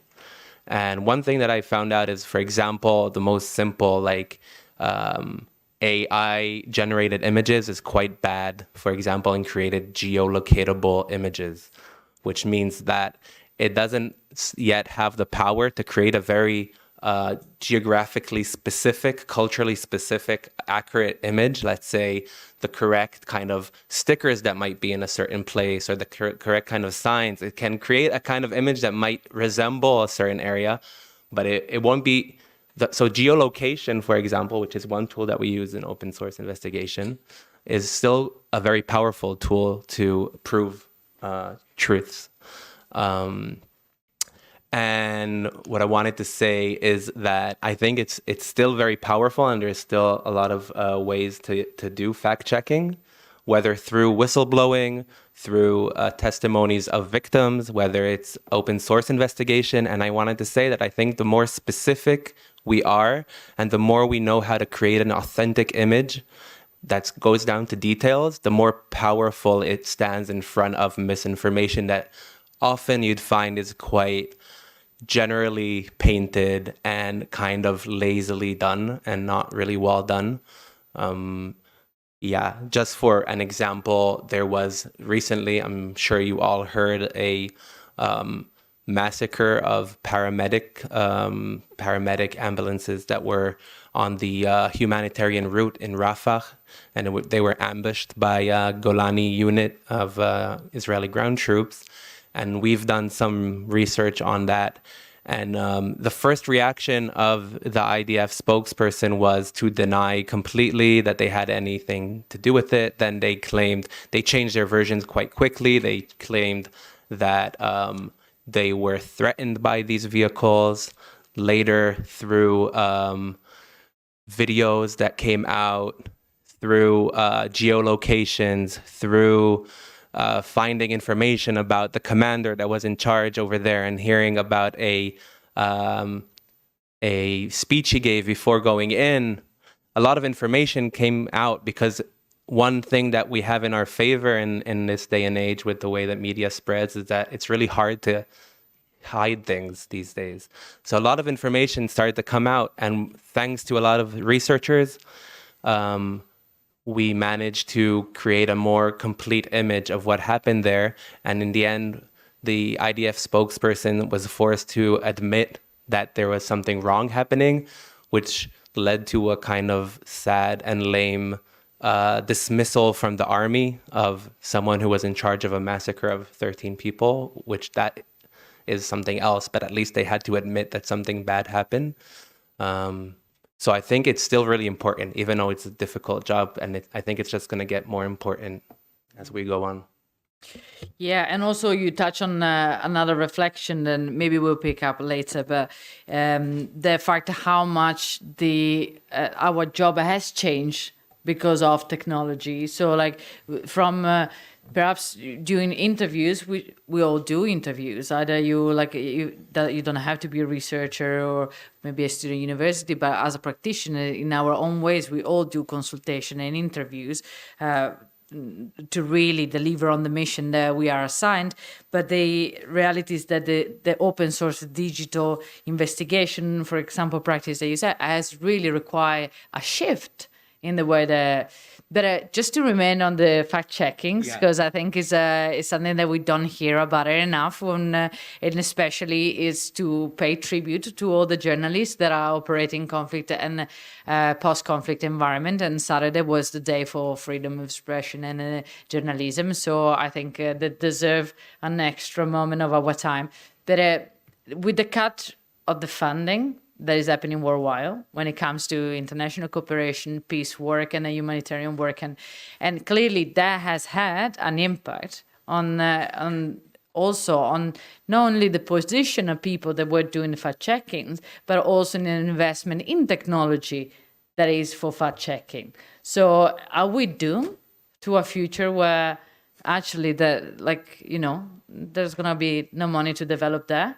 Or you see that there is a prospect where we'll reach a point where we have to find the way to build in the level of investment in this type of technology? Well, I'm not an expert on economics, so I don't feel qualified to say something around that. But what I can say is that earlier we were talking, someone asked a question about what if you were given $1 million for an initiative. Then I was thinking about it a bit, and I said that I think the technology isn't so important. It's people who are willing to take time and do the fact checking professionally, and if we can fund enough people, I don't think it's such an expensive operation. It doesn't take a lot of special technology necessarily. It takes people who know what they're doing and that they look into details and that they're focused and that they have integrity. And if we can be able to protect these human rights protectors in different places around the world, I think that we're not doomed, to your question. But I think that it doesn't necessarily take a lot of money. And I just like to add that when we had a conversation, you and I, preparing for this, then I realized that what I learned from a bit of what's happening right now in our region is that it's really hard to convince people about what's happening, as we said. And one way to battle that is creating coalitions. And I think that also speaks to what you spoke about, the lack of money, the cut of fundings. Maybe even it's more difficult to be a human right protector today than it maybe was, I don't know if ever, but from when I remember myself at least. And I think creating coalitions is super important in this moment. So to speak about different types of researchers and different types of human rights protectors, I think if we can focus on creating coalitions between open source investigators who are more maybe these geeks who stay at home and know a lot about geolocating and being on the computer, and people who interview soldiers like I used to, whistleblowers, and actual people who speak with victims and people who are on the ground, if we can create kind of coalitions that we can share information, I think not necessarily with money, but through communication, we can do a really good job battling this new reality that we're facing. Yeah.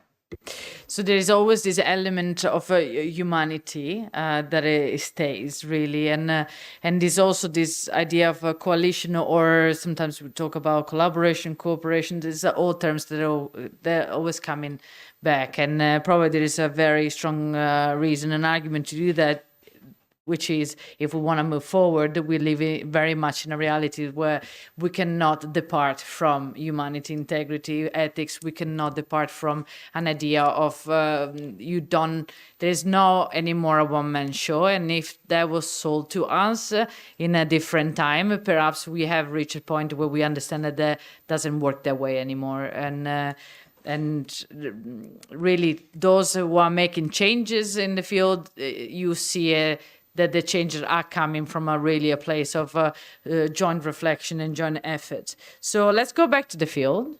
And I'm coming to ask you to help us also learn what is the difference. So we talk about social media, and social media is something that we understand because very likely all of us use or have seen social media. There is something that is different from social media, and there is actually something that is very positive and can be very positive example of technology and how that can be used, and that's the deliberation technology. So Mahmoud, can you help us understand first what that is, and can you also tell us if actually is that always positive? So I think this is a trendy topic in the peace building circles right now. It was mentioned by Lena and by Michaele in the first panel. So I'm gonna just explain a little bit of what it is, and then give like a concrete experiment that we did in the context of Sudan. And I would love also to hear from Asma her feedback on that work. So deliberation technology refers to the digital tools used to create the space for and facilitate inclusive and structured discussions in a large, diverse group. So the use of digital technologies, those are outreach tools mainly, and then I'm just gonna segment each part of it, because like, first of all, you need people, you need to reach to people and find a way for them to collaborate and to participate in the deliberation process, the dialogue that you're doing. And then there's an analysis part, and then there's a feedback part. And there's a lot of outreach tools are outreach tools. I'm not gonna expand on those. On the analysis part of it, there's a lot of tools that offer live interaction for participants to see what other people are talking about, what they're working on. Michele talked about Talk to the City, which is an AI tool that analyzes different opinions and different inputs in the form of text or voice, or in order for it to like surface common opinions and diverse topics. There's another tool called Polis. Polis is a tool that works only on the statements and the participant side, so it doesn't analyze the text. It's just it groups participants in specific sets of groups that we can see what are the diverse groups and what are the main statements that they're gathering around. I would say deliberation technology can be very helpful in facilitating dialogue, in the sense that traditional dialogue is always dominated by the loud voices. So we all know, we've all heard that, we've all seen that in a dialogue process or in a room, men are more likely to speak than women, and some of those dynamics we see offline. Deliberation technology can be a tool to overcome that. There's also with traditional dialogue facilitation, there's like the low participation, the access issues, who can get into the room, who can we reach. This all can be solved with deliberation technology if we use the right tools to reach the targeted people that we're working with. It's also, again, larger scale, and we can avoid the information overload that happens in conferences and in traditional dialogue processes, where you're sitting for one day and talking about the same topic, and then people get overwhelmed by the topics because it's peace processes, and it's you're talking about the future of a country, so it's definitely an overwhelming topic. Whereas deliberation technology can allow like an asynchronous process where you can do that over a week or 2 weeks, and can be able to participate at your own pace, as you said, because we all have our different paces as human beings. I'm gonna give an example that we used, where we used deliberation technology. We were working with Tagaddum. Tagaddum is an umbrella of civic powers that are advocating for peace in Sudan. The reason for creating Tagaddum was to create the biggest umbrella for political parties, civic powers, unions, youth groups, to start a peace process in Sudan. And they, around the founding conference, which was May of last year, May 2024, they wanted to kind of initiate or like launch that coalition. And they wanted also to connect more, not only with their members, but also with their larger Sudanese public around the issues that are important in the peace process. So like representation, issues relevant to transitional justice, to like what are the priorities in the peace process, etc. And they wanted to do consultations with the Sudanese public and reflect on that in the founding conference. So what we did is we created a WhatsApp chatbot that people can text. It provides just initial information of what Tagaddum is, what the conference is about, and what's going on, basically. And then it sends a link to Polis, the platform that we've just talked about. And Polis is it's a very easy interface. You just get a question and then a space and then answers by other people that you can vote on. You can vote either agree, disagree, or pass. And then you have a text box that you can add your own opinion. So we vote on each other's statements, and people would just add their opinions. And what happens in the back end of Polis is we see how many statements got most votes. Those are the commonalities, the statements that most of the people agreed on. And then we see also groups, how people are grouping around the divisive issues as well. And that was pretty insightful for us and also for Tagaddum to understand what are the commonalities about the peace process, but also what are the divisive issues. And I can maybe talk more about that later in the Q&A. I'm gonna stop right here. Yeah, and also we saved this question for later, but just in case I pose it there, and because it just popped in my mind when you were talking, and the question then, how do you really prevent your own bias from the way that you set up the question for the people? So, I mean, we know that there is a bias from the system, there is a bias from the people that are going to answer, but perhaps it's really much informed in a way. But let's park the question for a moment. Also, very soon I'm going to come to you if you do have questions. So just for our master of ceremony to know that very shortly I'll ask you to also help me open the floor. But before we get to that point, Azman, you've been posed a question from another panelist, so please, you tell us also your experience with this type of tools in the context of Sudan. But I would like to layer that, like take it to a 2.0 level.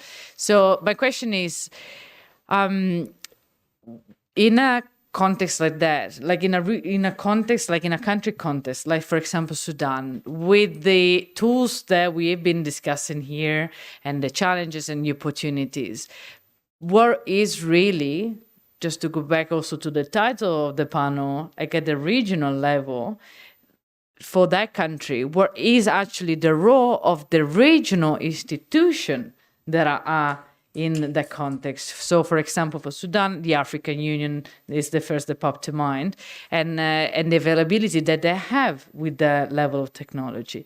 Does that matter, or it is already enough overwhelming just to really focus at how you can use the liberation technology or social media within the country context?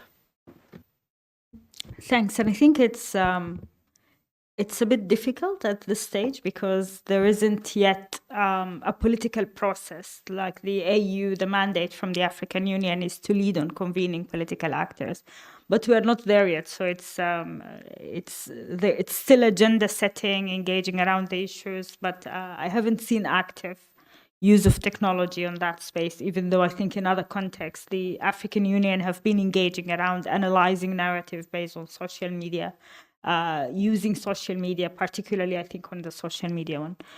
Maybe one interesting point I think on this context, from what have been called by the AU in terms of investigation on human rights abuses, or on the context of external support, whether that is money, whether that is political ads that you can also analyze. So there have been a decision on investigation committee from the AE, complementary to the fact-finding mission that the UN has been convening. And they have been using, like not on the AU side that have not really moved a lot, but on the UN side, there is a lot of use of technology and satellite imageries analyzing, and a lot of groups who are providing evidence are also looking into financing of political ads, financing even on social media, but also information that could be found online, tracing these aspects to find conclusive evidence on support from the region and beyond. Okay, so we do have another half an hour, and I really would like to be this a space also for interaction. So I have plenty of questions, so I can also go on as a panel model. But if the master of ceremony is seconding me on this, I would say, can we already open the floor if there is questions? I see you are in really good hands, so I would even leave the decision of Julia. If Yeah. Okay, I'm happy. we could go ahead with the rounds of 3 or 4 questions so that we have the So are there any questions? Yes. 2, 3. So we take 3 and then we do a round and then we continue the discussion. Please introduce yourself, please. Sure. Hi, my name is Jakub Klepek. I'm currently a content safety analyst at Spotify, and a lot of different roles, but they're not really relevant to this topic. Okay. Quick question to Ariel specifically. I think it's very interesting to build this kind of dialogue and to put on what's really happening there in the conflict areas. I think it's really important. I wanted to ask you from a Bellingcat researcher perspective, how do you use different AI tools, or whether you start using or implementing any AI tools before the AI became like super popular in terms of conflict analysis? And yeah, that's basically the main question. Like whether, for example, you could see that your awesome work that you've done before could be replaced by any relevant AI tools, and that you're seeing that this topic is becoming more and more popular. Thank you.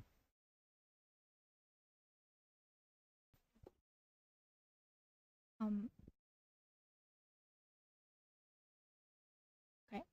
Hello, and thank you so much. It was really interesting to listen to all of you, especially your views and what is happening. Can you introduce yourself? No, just say who you are. Thanks. My name is Gulnar, and at the moment, shortly speaking, I am the student, and I'm pursuing the energy and environmental management. I'm pursuing MSc in that one, and I'm also helped or co-worked with some UN agencies on social media, so helped with them. So my question is mostly related with the youth concept. So as I am one of them, so I'm interested because as we already know, this is the era, or this is the phase where there are let's say the young people are mostly most of them are advocating, especially for youth voices, and especially on really provocating themes or the dialogues. So since it is like that, so for example, they are advocating and speaking up, but when we are, for example, there are some agencies that they are having the youth voices, but when are we having those young people, especially young advocates? Are we only listening to them and helping them speak up, but are we also helping them to protect their voices? Because we are always trying to help young people to speak up, but at the moment, do we also care about them? Do we care that those young people that we are listening and we are demanding or asking to speak up about those topics, are we helping to protect them? That's the main question. Thank you so much. And what has been done or are being done at the moment to protect their voices? Thank you. Thank you so much. And we had the gentleman at the end of the room.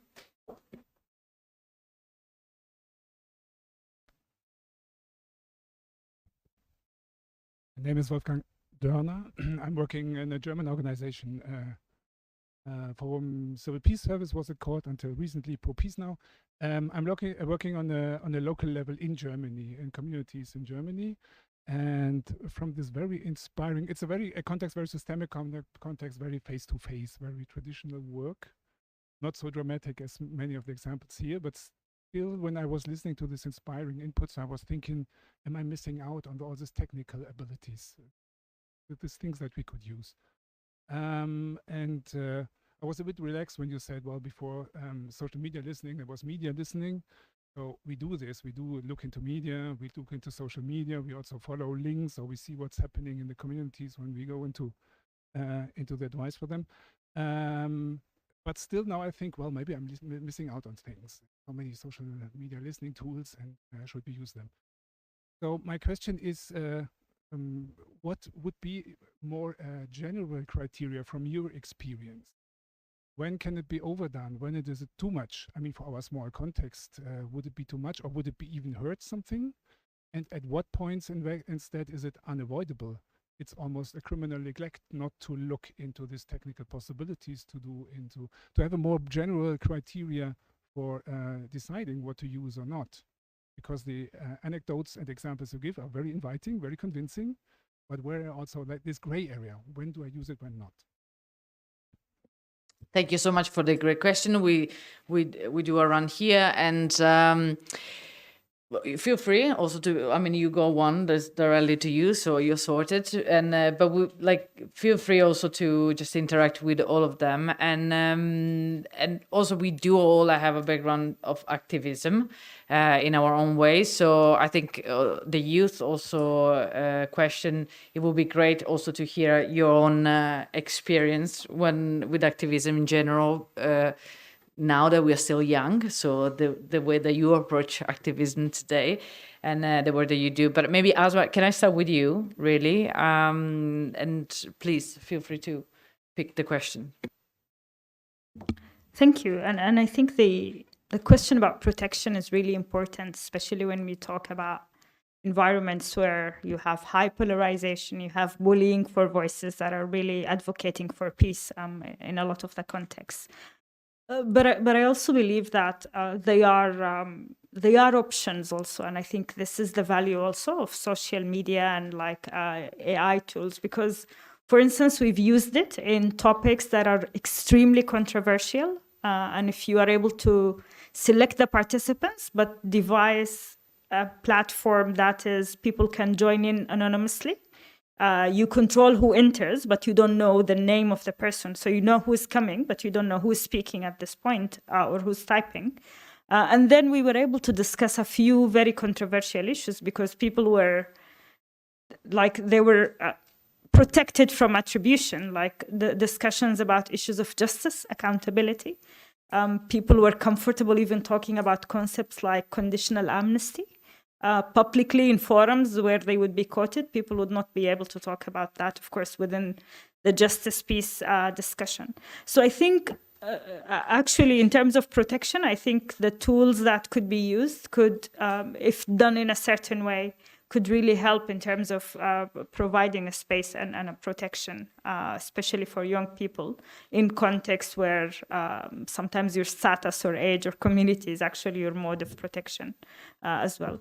Maybe just one point quickly on when it might not be useful or the limitations of it. And I think it's really important to be as contextual as possible and to know even sometimes the local jargon, who is saying this sometimes is more important than what is being said. So I think it's really important to see who is moderating, who is engaging, who's analyzing the use of tools and the inputs that you are getting from the tools to be able to see how you quantify or how you use that important. In a lot of cases, I've seen reports and an analysis of such work that, for instance, in the context of Sudan, teams that do not have anyone who's really embedded within the context. And sometimes they really miss a whole point about attribution to an ethnic community or a tribal community and end up reporting something completely different from what was intended. Harry, let's come to you. I'd like to refer to both your questions. I'll start with the more technical one, let's say, about the tools that were used. I'd say I'm relatively new to the world of open source investigation, so I don't know when they were developed in relation to the developments of like language models and such. But from what I've seen, there's all kinds of interesting tools. I'll give 3 examples. One is called Shadow Dragon, which is basically this social media monitoring AI machine that basically allows for it creates networks of people who are connected in social media in a way that would take a long time for a human to do. So if you you want to find a network of people that are maybe a group of more extremists with a tendency for violence, then you could feed it with some information, let's say a user and some groups, and it could show you different people that this user might be interacting with and groups that it shares with specific people, and it can actually like create a network in a way that would be quite complicated to do for a human, because you need to do a lot of going through all the users of a group and all the little interactions in a way that for an AI model, it could be much easier to like see all the likes that they did for each other, which in Facebook, you'll find out when you do like open source investigations that a lot of times this information exists, but Facebook makes it, luckily for us users, a bit more difficult recently to see what kind of engagement you have with other users. It's still out there, but it's easier for an AI model to do. So that's one.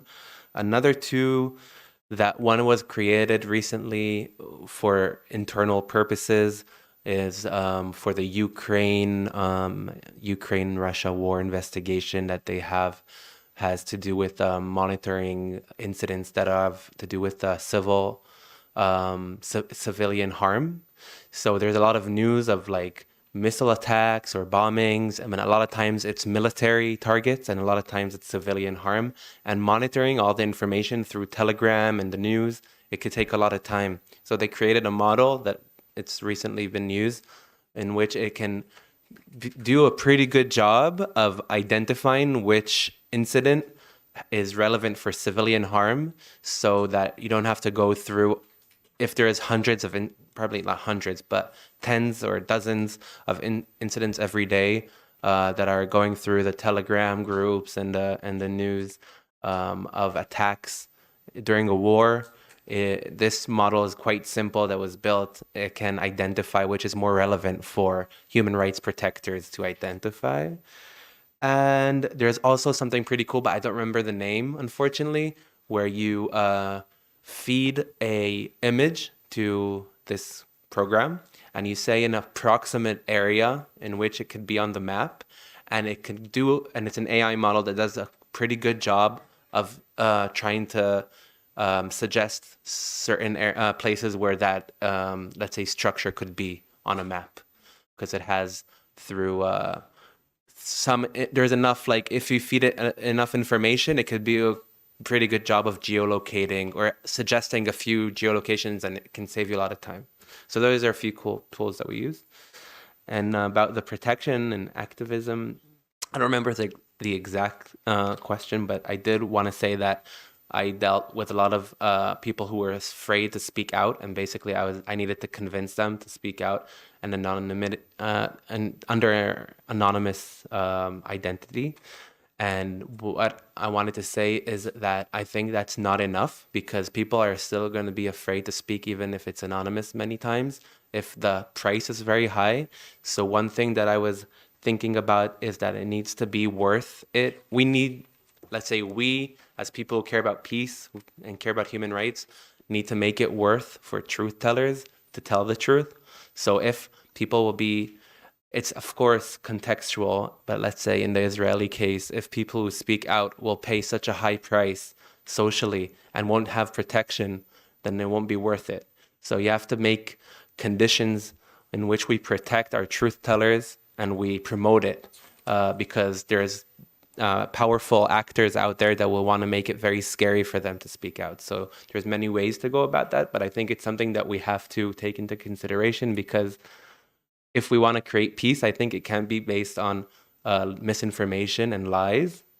And so I think it's really important to realize how people who seek to expose the truth are in creating peace also, and not just like journalist work. And in order to do that, we have to protect these people. So I think it's super important.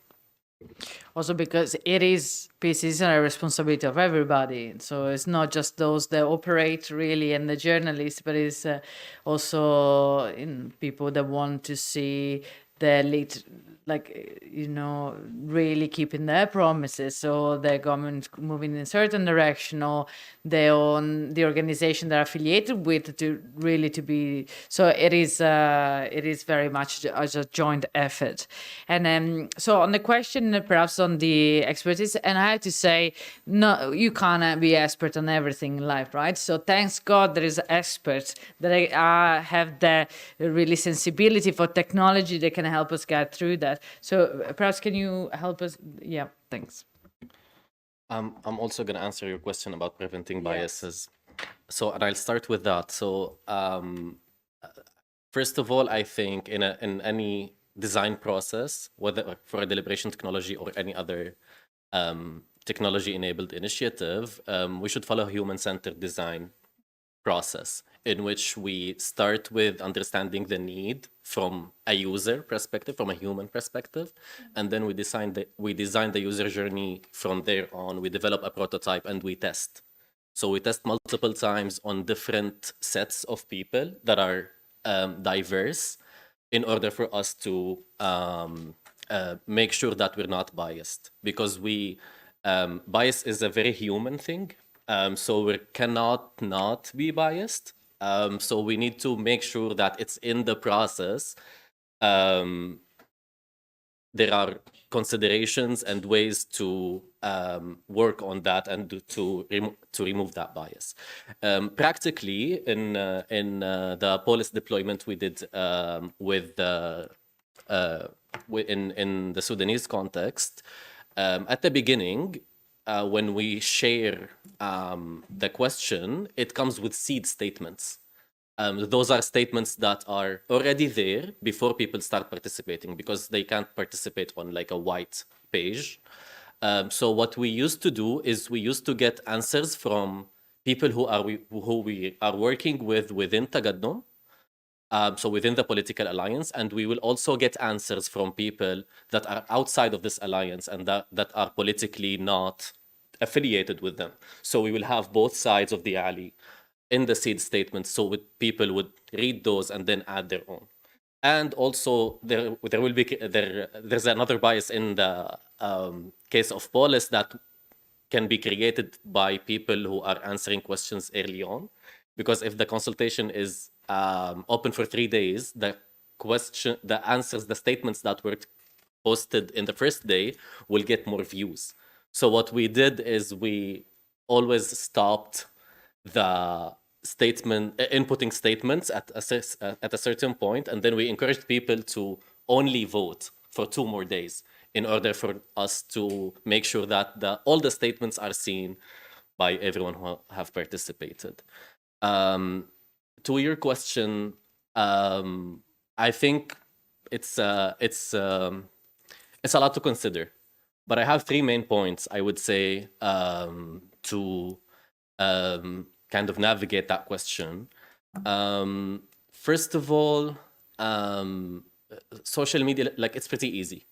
It's an easy process. There's a lot of tools online to do it. You can ask ChatGPT, I want to do social media listening for what should I use? And then it will help you go through with it. You can also contact us and we will help you do this because you're a civic organization and we do offer access to the social media platform. Another one I would say is resources, because resources are limited, time is limited. If you have, I don't know, like 100 euros and 1 month to implement a project with a specific group of people in your neighborhood, I don't know, you shouldn't spend $80 on social media listening, definitely, or on any type of analysis. You want to be like, learn by doing kind of, and like not over-analyze, over-study, over-research. The last thing I would say is on the importance of social media listening. I would say at least you wanna see and observe statements and sentiments that are outside of your own bubble. Because just by design, what you see on your social media, and you do, like everyone uses social media, so it's affecting us in an active way. And what we see on it is what our bubble is talking about. So if I'm gonna use a really silly example. If I support Inter Milan as a team, all of the opinions that I will see that Inter Milan is the best team in Italy. And it never loses a game, always winning, ethics, very good. And I wouldn't see the other opinions. And and this will affect me in an active way. I will feel that Inter Milan, and this is what social media does to you. It polarizes you. So at least you wanna see what other people are looking at when you're working with a community, because social media is actively affecting you and you're making you biased, and you want to work on that. So we're gonna take another round, so please raise your hands so they can help us locate you, and then we organize. And so whilst we're doing that logistically, I also want to add something on the youth and the protection, on the question that was posed here. And I want to do that because with the agency, we are implementing a project in Iraq with actually two very, very cool partners, and one of the director of Un Ponte Per is the partner organization here, and is an incredible work that we are doing with youth and activists, and is a process of accompaniment. And it is very interesting because sometimes we see the activities of youth and activists, and we, of course, we are all very aware of the risk, but also we see the potentiality. For example, in a country like Iraq, where the youth population is 60%. So, you have a very large pool of people that are going to be the people that are going to be shaping the future of a country. But all the work behind the scene, like with the partners, like the month and then the calls and then the meetings, are really of thinking and how to create safe spaces. So we have sometimes perhaps also an image of a very romantic image of activism that is, I go out there and I'm going to change the world, and there is an element of that. And perhaps I can speak for myself to some extent. Sometimes I've been reckless perhaps in the past. But there is also the realities that the work that is happening, especially when with organizations that are operating and they want to really make a change in the long term, there is a level of technicality and organization logistically that is heavily organized just to create those safe spaces. So that's something that was very important to me, just to share my experience. So we're going to take the questions, and the microphone is there. Yes, please introduce yourself. Hello, I'm Lizzie. I'm a researcher at RAND Europe.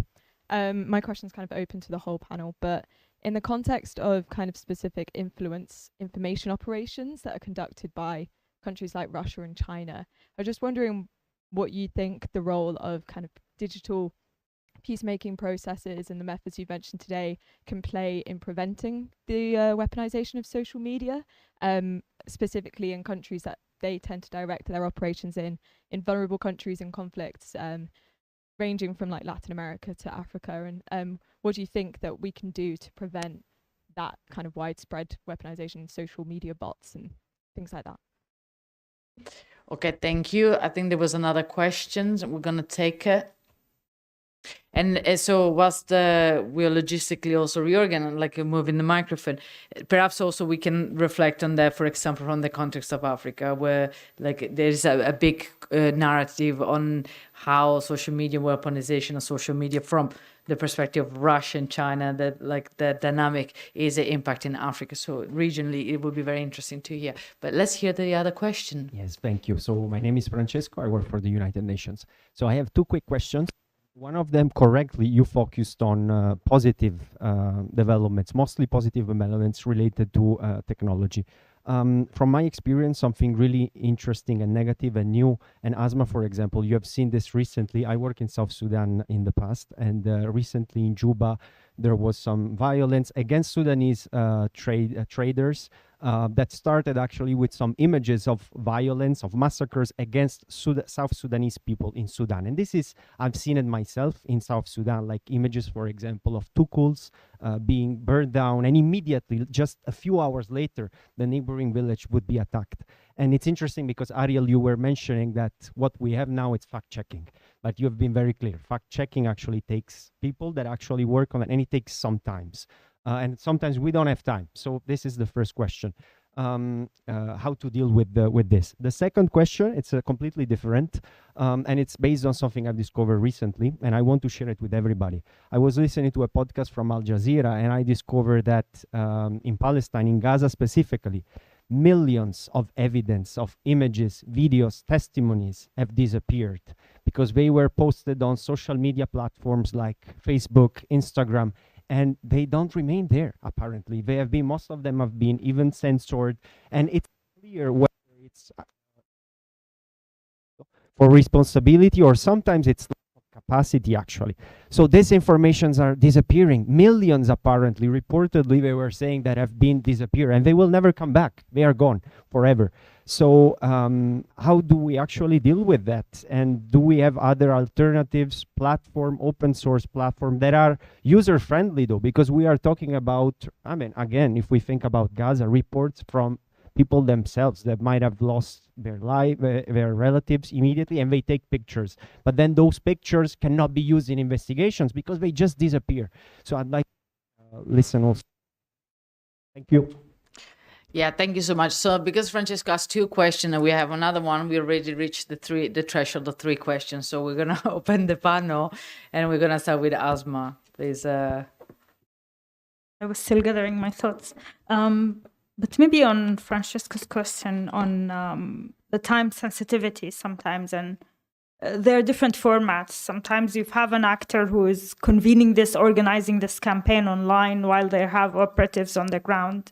And that's why immediately it could take over. And sometimes it is a genuine reaction based on what have been seen. But I think it's really communication. In the case of South Sudan, you've seen it took a day or 2 maybe, but then the local government organized a campaign, was showing up with people on the ground that was highly filmed. So maybe that response sometimes is sadly traditional response, communication response.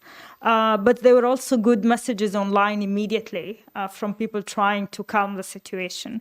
Maybe this is to say the time sensitivity is really important on this. Yesterday, for example, and for the last 5 or 6 days, there have been drones attacks in Port Sudan.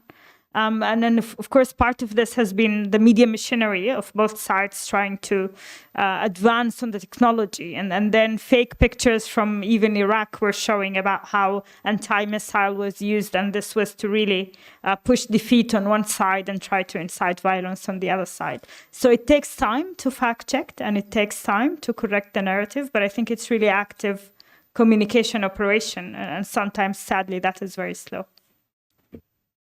Thank you. Let's hear. Yeah. I don't think I'm an expert on social media platforms in China or Russia, but I also think that weaponizing of social media is not only happening there. I think it's happening everywhere in the world. And when I heard your question, I wanted to mention Palestine and how voices was being actively silenced since the beginning of the war. We've seen cases where if you have the flag of Palestine on your Instagram bio, you'll be shut down. Any news shared via stories will get shadow banned. And you will have like 3 stories on your Instagram. One of them is on Palestine. It has 5% of the reach that you usually have. So actually deliberate silencing of Palestinian voices that happened over the past 2 years, still happening. at the beginning, Meta did not take responsibility. Then they did. I think you also have a lot to add on that. And I think our role is just, Ari have mentioned that it needs to be worthwhile for people to come forward and tell the truth. They need to be protected. The truth is there. But we're talking about, if we talk about Gaza, if we talk about Syria, if we talk about Sudan, people are in active war, and they're being suppressed actively. So fact-checking cannot happen by, media literacy campaigns. It has to be like an active work to protecting whistleblowers, to protecting people who want to come forward. Another point that I want to mention is fact-checking is not the main problem for in like disinformation spread and polarization, because even though we are like the truth is there, like Human Rights Watch have published a report about the silenced Palestinian voices, I think in October 2023, so like very early on. And reports come out of Gaza all the time, but I think the built-in like echo chambers and the algorithm of social media, whether on X or on all the Meta platforms, that you see things that are liked and commented on by your friends is contributing to polarizing. So even if the truth is there, it's highly unlikely for you to see it if you don't want to see it on social media. And this is affecting the world in a really we've seen the consequences of it. We've seen what's happening in the US, and since January, with Mark Zuckerberg said we want more personalized political content, which just means that your content your political content is gonna get more personalized, which means also like the echo chambers are gonna get like smaller and smaller. And I think so both are really important. Of course, we need to support fact checkers. We need to make sure that people are able to come forward. But at the same time, the main issue is that people are stuck in their own bubbles, and we need to kind of reach out to the other bubbles, to people who we don't usually reach, and start a conversation. I'll just jump straight to your last, Francesco, to your last question about information disappearing. So I'm assuming from what you're saying that it's more has to do with like Palestinian voices and content that has been disappearing. So I don't know a lot about to say about that, but what I wanted to, I'm going to steal your question to things I know more about. So 2 points I wanted to say is about perpetrator content. That's actually an opportunity that is created through social media, but it has to do with it's disappearing. So I'll explain. So a lot of open source investigations into conflicts these days, and it's an evolving field, it's completely new, is where, strangely enough, perpetrators of violence, such as soldiers, document themselves doing crimes and put it on social media. We've seen, I'm sure everyone here, I'm assuming, saw one version of that, some version of that. And a lot of people doing research onto this conflict specifically, into what's happening in Gaza, base a lot of our knowledge based on perpetrator content. That is disappearing, but not because it's disappearing miraculously, but because a lot of people started to face suddenly being exposed. Some soldiers who are even higher commanders have been threatened with legal processes in different countries. And then the army, quite late into the game, realized that they need to do something about all this content that soldiers are posting. And one thing that you could do to deal with that is archiving in a very forensic manner, to realize that a lot of content that's out in the open isn't just content, it's evidence. And to treat it as evidence, you need to treat it forensically. So there's a lot of initiatives. I can't really get into details about everything that's happening because a lot of things are ongoing and are quite sensitive. But there are groups that realized early enough on into this specific war, for example, that this information and this content needs to be treated as evidence, and there's a lot of archive that has been done. Unfortunately, some of it is too late, like there's a lot of content that was gone, but there was enough things that you won't find now on social media either, because a lot of people locked their accounts, erased stuff because people became more aware. When I say people, I mean perpetrators of violence became more aware of not exposing themselves to being prosecuted, but a lot of people have, on the fact-checking side, researchers have archived that stuff on time, forensically, to be used as evidence, hopefully. The problem is that accountability takes not only like exposing the reality and truth, it also takes political will, once you have the evidence, to create accountability. And I think that's where most of our challenges is, because there's a lot of really talented, motivated researchers out there that create a really big body of evidence.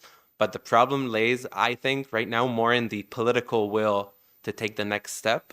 And that's where I think that people from other fields need to come in. And just one last sentence, that it's a thought that came up to me from what you were saying that I think could be interesting to think about, is that there are tragically whole families that have been erased off the planet, and that they all had social media accounts probably, and that there's a lot of content there, maybe some content that could be considered as evidence. And I think suddenly I thought about what happens to all that evidence / content, who owns it. It could be used maybe for accountability purposes, but who has the rights to use it? And like, how do we deal with that question? It's something I never thought about until now, so it's something to think about. So we have reached the time that was set to us for this conversation, but that doesn't mean that you're not welcome to actually engage the colleagues here during also the time that's going to come afterwards. But perhaps there's one word that's coming from forensic, but we're not going to go so scientific about it. So we're just going to say specific. So maybe perhaps for me, at least, the word specific is really the fil rouge that I bring back from this conversation. So like how much specific, being specific in the way that you work and in the way you analyze, see information, that really sets you apart in the work that you do from technology and AI.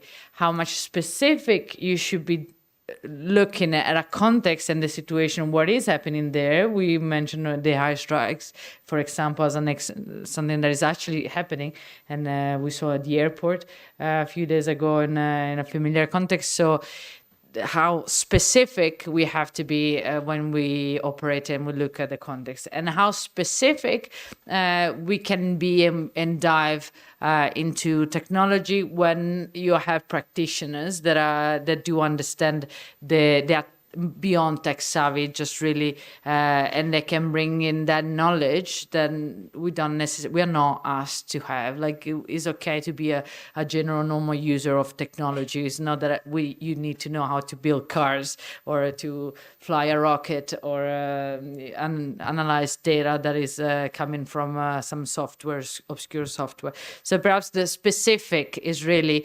is maybe my call to action that I put out there to all of you, really, in the reflection.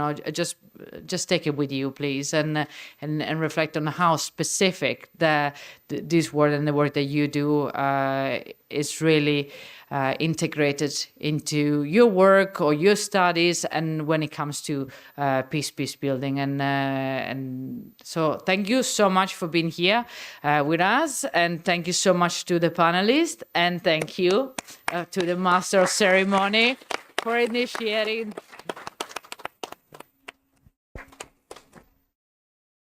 Thank you, Julia, for the outstanding session. Again, we thank you also for your attention. We now need to wrap up the entire day and also to look forward to possible developments, future developments of the discourse. To do this, the best person to do this is Bernardo Venturi. Most of you know him already. An applause. He's the head of research and policy in Agency for Peacebuilding, and especially is the person of AP who's behind the organization of the forum since the first edition. Bernardo? Thank you, Stefano. Thank you, everyone, for being here. I really be the best person. So to my conclusions or takeaways, I would say, I would like to ask the help a couple of people. First of all, I mean, we mentioned many times youth. Even yesterday, we had a round table on peace mediation in the morning. There were several young people around that table. And we think youth are very important. So I would like to ask to a student of the American University of Rome to join me for a couple of takeaways. We have an agreement and a cooperation with American University. So thanks. And Roger McGinty, professor, please. You kick off the day. And I would like to ask both of you the same questions. 2, 3 takeaways, something that you bring home and you will continue your reflections. And please introduce yourself as well. Thank you so much. Hi, everyone. I'm Sakshi, and I'm here from Rome, from the American University of Rome. So it's not just my opinions. Also, I've got my whole class of Masters of Peace Studies and Conflict Resolution over there. Can you raise your hands, guys? It's not just me. They're far more youth than I am. So did you want me to start, or we just... Okay. Yes, it's been a really great opportunity and such an honor to attend this. Super interesting. We've spent the last 2 semesters doing lots of work in this space, reading all about theories of peace and conflict and resolution strategies and mediations, and gone to different, I guess, institutions that are really trying to make a difference. And it can be very overwhelming as well, because it's like each week we're studying a new genocide, on, you know, a new civil war. But we need to find hope, and I think that's why this was really important. So in terms of the key takeaways, I think we as a group really reflected on today. The first one was, for me especially, the emergence of new actors in the mediation space outside of the United Nations system. And it's a growing trend. And whether it's effective or not effective, or should we go back to the original kind of one multilateral system, the reality is it's here. So how do we engage with that? And how do we sort of maybe even embrace it and go forward? Because we can't deny the existence of the new mediating actors that are coming up, and whether that's, you know, traditional countries rejecting the traditional system, or maybe rejecting what they might perceive as a colonial system, it needs to be sort of embraced and engaged with. So that was sort of one of them. Another one we had was, I guess, the theme for today, which is tech in peace. Whether, like, you know, opportunities and challenges, positive or negative, what we heard in the last panel is it's here, it's already ingrained in the system. So regardless of like our ideological standpoint on it, it needs to be sort of addressed and dealt with. And I mean, I had no idea about how ingrained it is and what opportunity there is. So thank you for kind of showing that light on it. I was pretty skeptical. I'm like, what's tech got to do with this? So apart from the negative stuff, which we heard about perpetuating hate and ideology and polarization and all of that, I think it's important to really take that away, that there is perhaps an opportunity as well, and how to respond in that. And I guess, yeah, the final one is the social media one. It's not a new takeaway. It's an obvious one, and it's happening sort of everywhere. So if there is a way to address it, and I'm not sure what it is, but we were hearing about it. I think just, you know, the Sudan example I thought was great. Like, it just took social media to create hatred between 2 communities that had existed peacefully coexisted more or less side by side until that happened. So I think those are probably our key challenges going forward in the tech space. Thank you.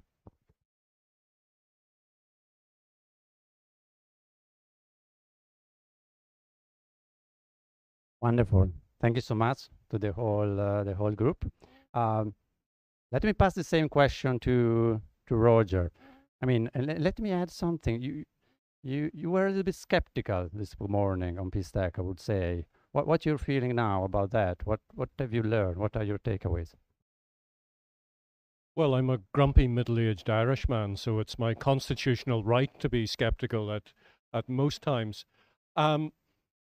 Actually, we heard a lot today about tech for good, tech for the common good. We heard it from Lena, we heard it from Michaela, we heard it from Mahmoud, we heard it from everyone, really. And I think this is the crucial issue. How can we pivot tech so that it moves away from data extraction?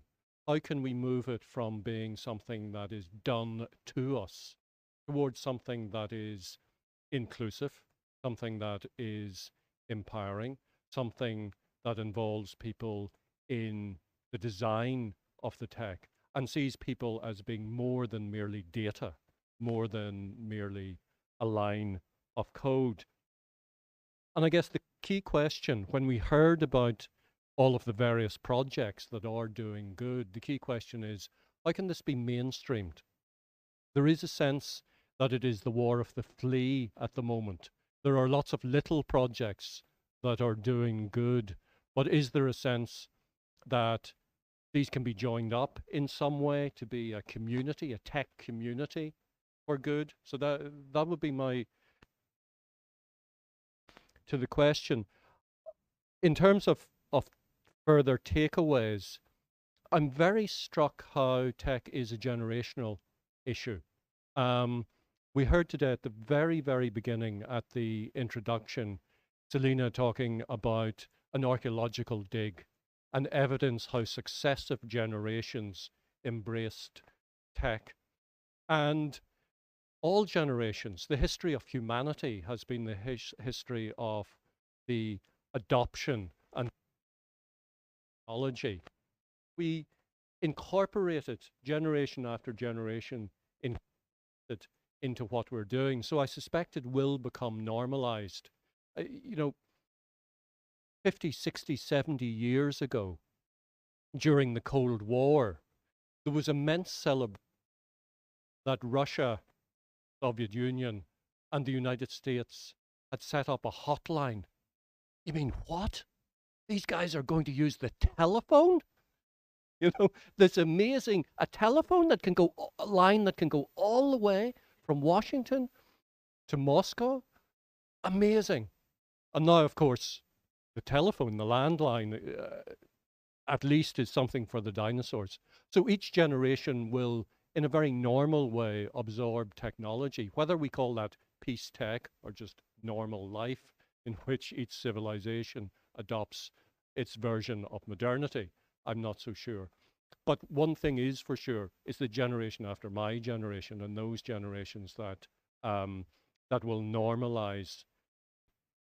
And my final reflection is one of power, and that reflects on all aspects of peace building, whether it involves technology or not. And that is, can we think of forms of governance, forms of peacemaking that are power rather than power over, that are empowering? And I think the acid test for peace tech, but all forms of peace building, is which they genuinely empower individuals and communities, or are they something that to? So thank you. It's been an extremely illuminating day. I'm really grateful, but also feel somewhat shortchanged, Bernardo. If your task was to reflect on the day and then you drag two people up to do it for you, that is, I mean, remember, the tagline for today was smart peace. That's smart. Thank you both. And thank you. I have to admit that I will make some points, so I will do my job as well. But I'm standing. You know, standing meetings also in organization is a way to make it short. So I'm standing, so we just make a couple of points and wrapping up. And yeah, the first one is really, I mean, Roger this morning and several others mentioned, I mean, the international environment, international politics is transforming, it's changing. We heard the situation is so dynamic. So Roger said this morning, is the playbook, is the peace building playbook updated enough? I think that question really what we are asking today. That is part of a changing landscape where we have to reflect, to update, and to see what is out there. I mean, several organizations that, what not in peace building. I mean, even because we heard also in the last panel, where if we don't use it, the digital dimension is affecting us in any case. We heard about, I mean, artificial intelligence, the different use. We heard about how peace process is affected by campaign, online campaigning. We can say, okay, diplomacy, mediation, right? It's dialogue, in-person interactions, but the online dimension is affecting the actual room.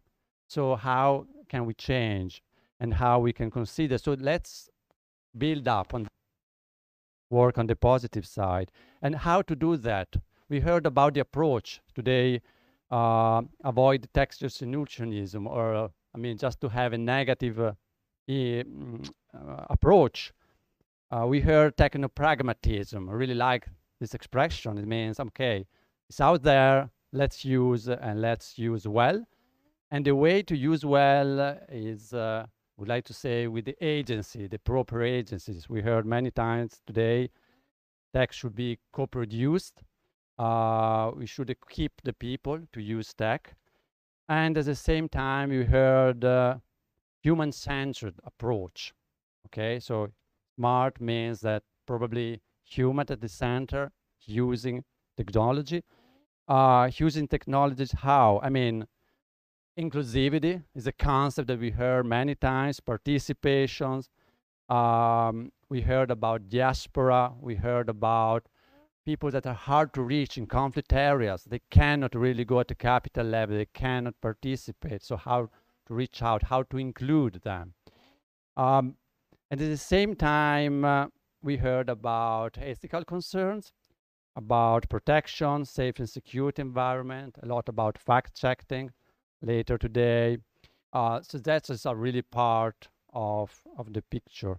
But let me also make a reflection on an expression that I'm often skeptical about, that is the field work. The field work. Often, especially in, I mean, here we distinguish, okay, I'm here and then I go for the field work. When I say here the field work, I think to my relatives in the countryside sometimes, but something else. But the field work, this expression, let's think how it's changed. We heard in the last panel, we heard the word field several times. At the same time, are people that are often, I mean, with their laptop. In a field work that is not just the field work, as usually we consider. Okay, so even this kind of definitions, yesterday we heard about rethinking knowledge, redefining knowledge and understanding of area of peace building. Probably is also about terminology and about understanding what does it mean. And last point is about creating coalitions and new coalitions, especially in a era where, I mean, peace building is now underfunded for sure, with a lot of cuts. And partnership and cooperation should really be redefined, even with new actors or not with the traditional one. So that's are my points. You as different points and insights, and that is great. We are at the end of day 2. Tomorrow, the forum will continue with the specific activities specific LARP, specific training for young people. And but for today, it's over. Let me thank all the partners, the Ministry of Foreign Affairs, the Agency for Development Cooperation, and even the regional local authorities, the municipality of Bologna that hosted us yesterday, Emilia-Romagna region, and even the academic partners. I mentioned the American University of Rome, the SAIS, Johns Hopkins, that is welcoming us today. It's a very long-lasting tradition and cooperation.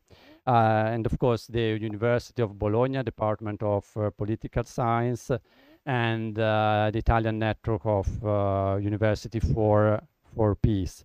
And let me thank you also the other partners, the Rotary, Bologna Ovest, Prometeia, and Osservatorio Centro di Ricerca Vittime Civili di Guerra, and the Observatory Victims, Civilian Victims of War.